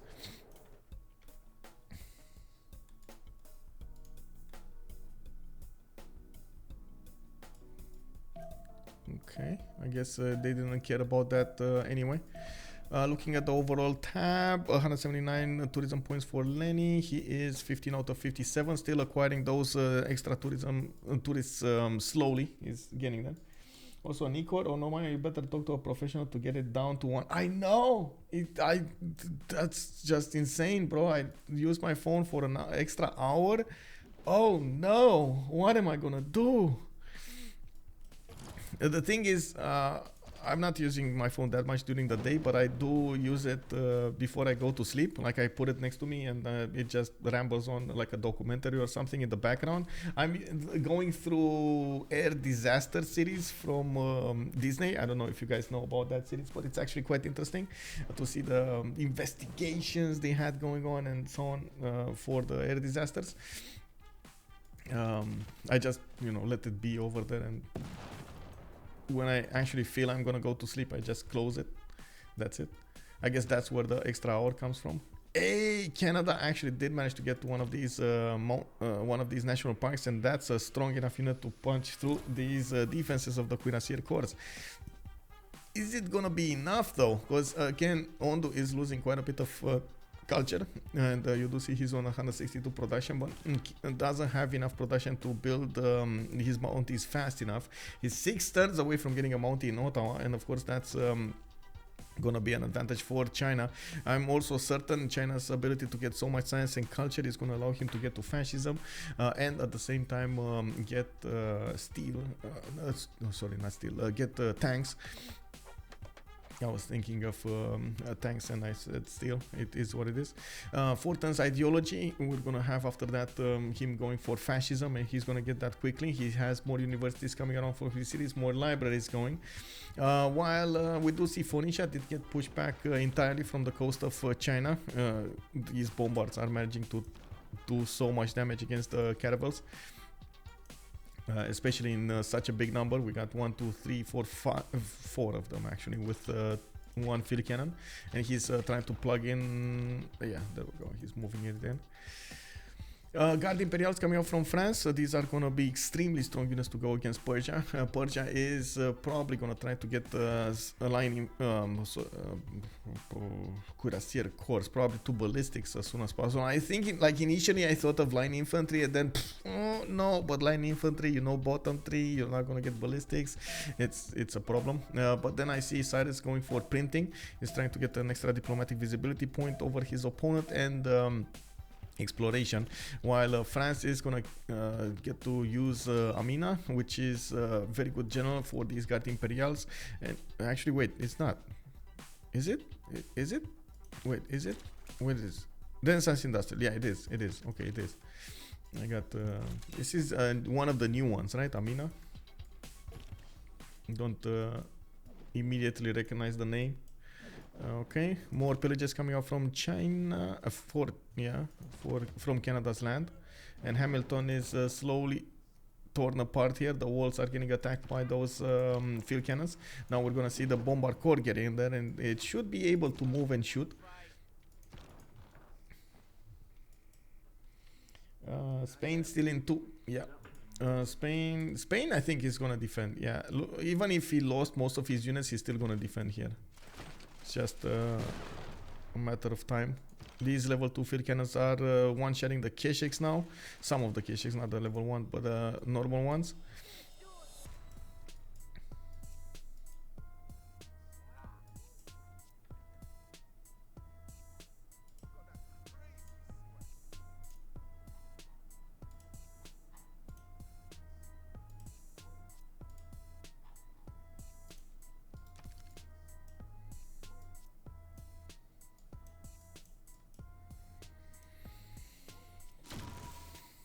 Oh, another drop.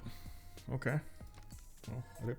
Oh, that's a GG. They called out the GG. Ondu said it, and it looks like this is gonna be it. We do have HOH winning the day against retired from China. Another strong gameplay coming out from Lenny with Qin Shi Huang. We did have also Mr. Toes managing to defend against all of those Keshiks from Ghenghis Khan, and looks like DavePlays managed to defend against Phoenicia. There was also the culture victory being pushed through, and of course Lenny over here was in the front line over there. He did manage to also push his opponent that was defending him in the culture, and that was it. That was it. Let me actually take a look in the post-game chat if we can get some words from them. Let's see. Let's put out the GG and the post-game one. Let's see what they're gonna say, what they're gonna do here. Definitely waiting for all of the boys to get in here and of course explain to us what happened, how did they think, the logic behind all of this and so on. Yeah, Dave carries. Yeah, it's Dave carries now, you know. He's not only playing, he's carrying.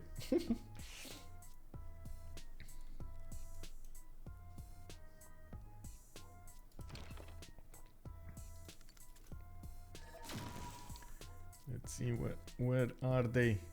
They need to get in here. And another. Wow, they're just sending so many GGs coming up here.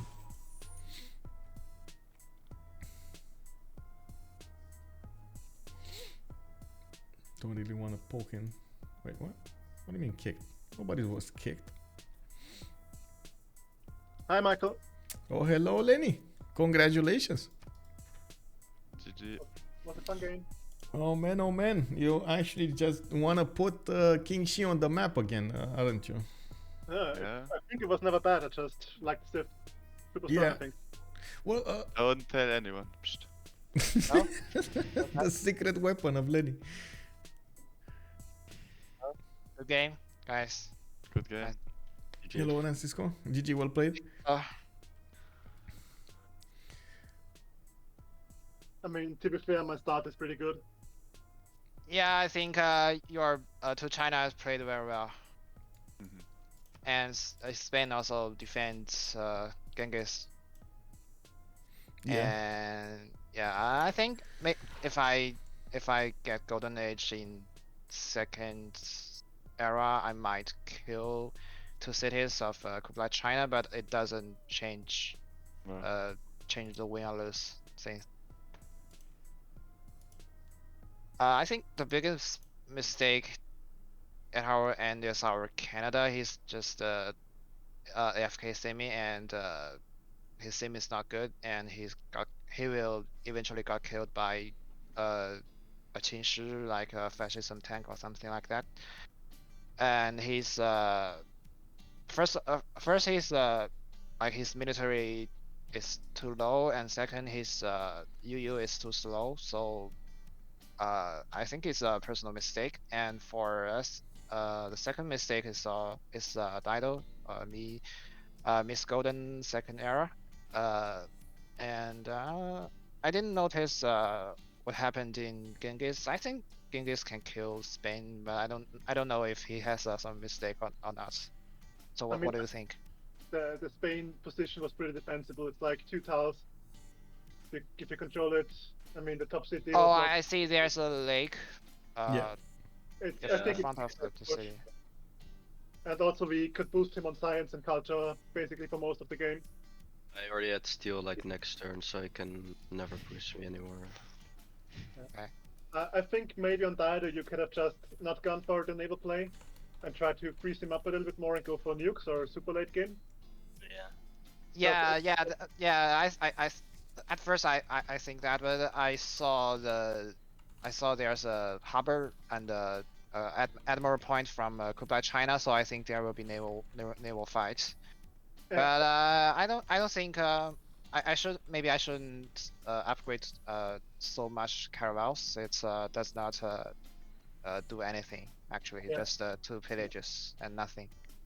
Yeah. And maybe I could maybe I should prepare more frigate. Try to raise the 2 cities, but it still changes nothing. Yeah, maybe I should sim focus more on sim. Yeah.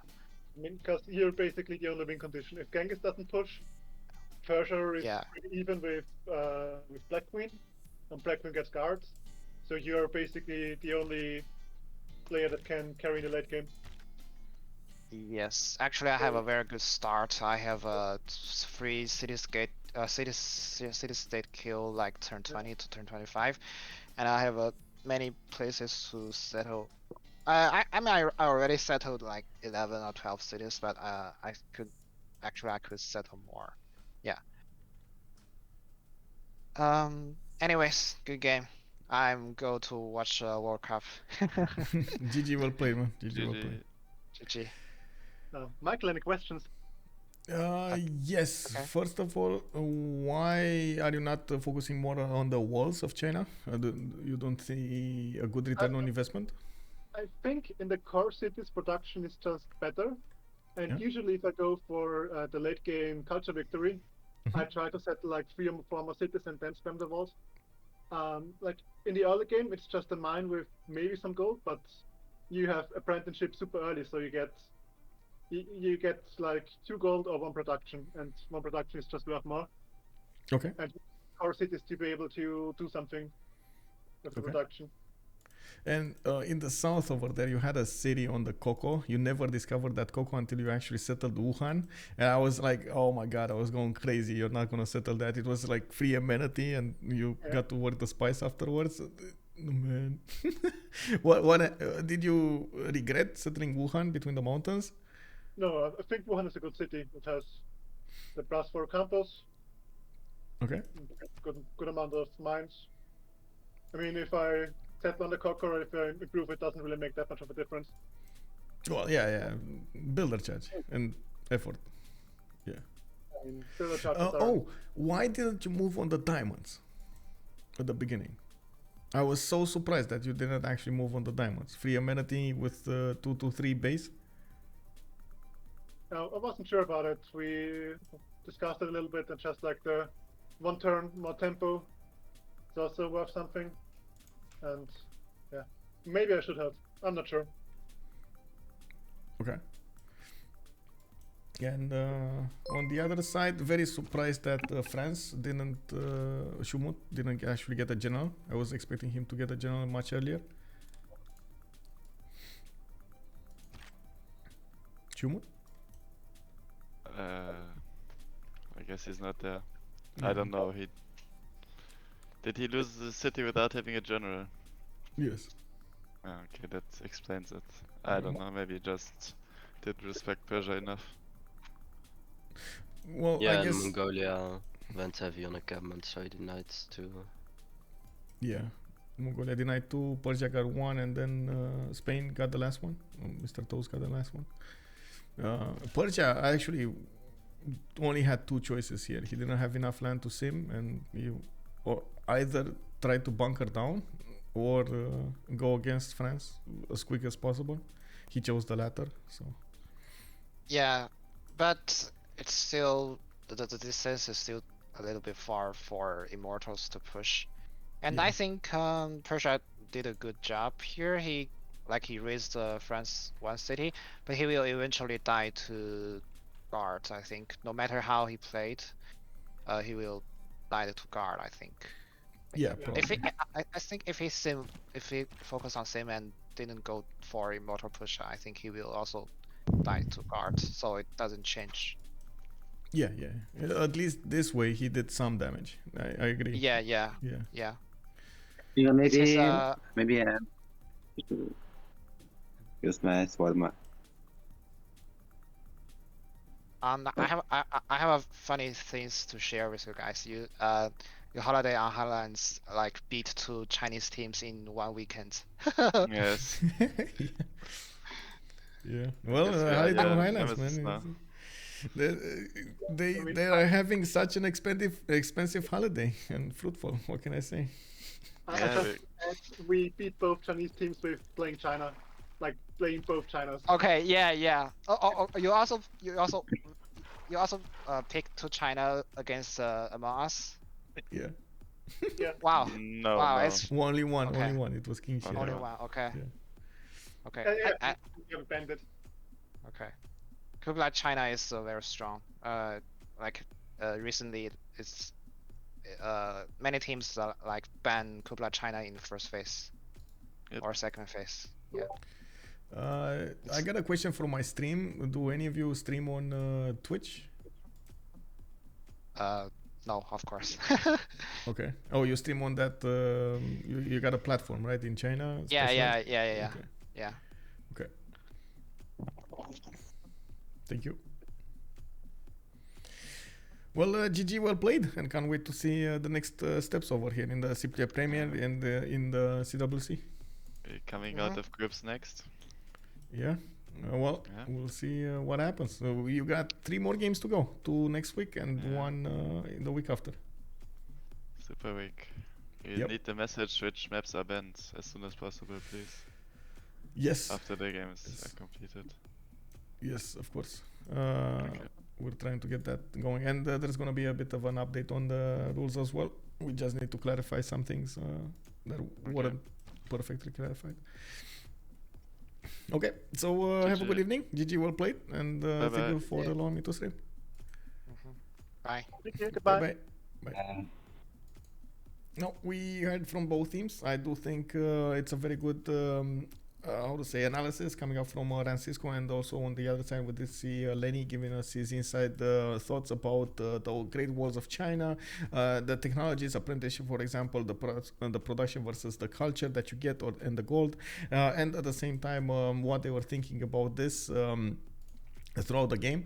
I do also want to take a moment to say thank you so much for everything, for the follows, and of course for the subs, for the rates, and for your support on the stream. Much appreciated for the questions, and of course the pointings that you did throughout the stream. Sometimes I do forget. I get distracted by other stuff. I also want to say in the Civ Give, we did have the civilization draft yesterday. I have 3 civilizations to choose from: Khmer, Black Queen France, and Eleanor France. Of course, I do want to play Khmer. Thank you very much. Thank you so much for voting for Khmer. You need to vote for Khmer. I'm going to share right now the link in the chat. You get to complete that Google form and give us all civilization votes. I hope we're gonna have as many votes as possible, and there is an opportunity for you to, of course, buy more votes with $5. It's gonna be a $5 for 10 votes, I believe, or something. Yeah, 10 votes, and then $10 is going to be 25 votes. I'm going to have to make those redeems on my page. Of course, if you don't know the donation page, it is !the Civ Give. We do have the new event coming up, the new charity event coming up on 11th of December, and we're trying to gather $75,000. Every little bit of help helps. Of course, you can imagine every $5, every $1, every 50 cents will help towards that goal, and we're trying to get there as soon as possible. Of course, we do have a much bigger team this time. You can actually take a look at the Civ Show website, the civshow.com website, to take a look at what is going on over there and who is going to be a part of the Civ Give. And of course, I do hope throughout the streams we're gonna have as much fun as possible. In the meantime, I do also want to say thank you for joining us from YouTube. I do hope you're gonna throw this video a thumbs up, and of course we're gonna see each other on the live stream on twitch.tv/OnSpotTV. I also hope you're gonna leave a comment down below about what you thought about the game, what your thoughts are about the civilizations, the changes, the upcoming leaders, of course, for the leader pass. And I do hope we're also gonna talk about it on Discord. Exclamation my Discord, or the link is down below in the description of the video. So thank you so much for joining us. I do hope you're gonna have some fun with some Civilization 6 games, and at the same time you're gonna have an awesome weekend. This was Michael for CPL, and I do want to say goodbye.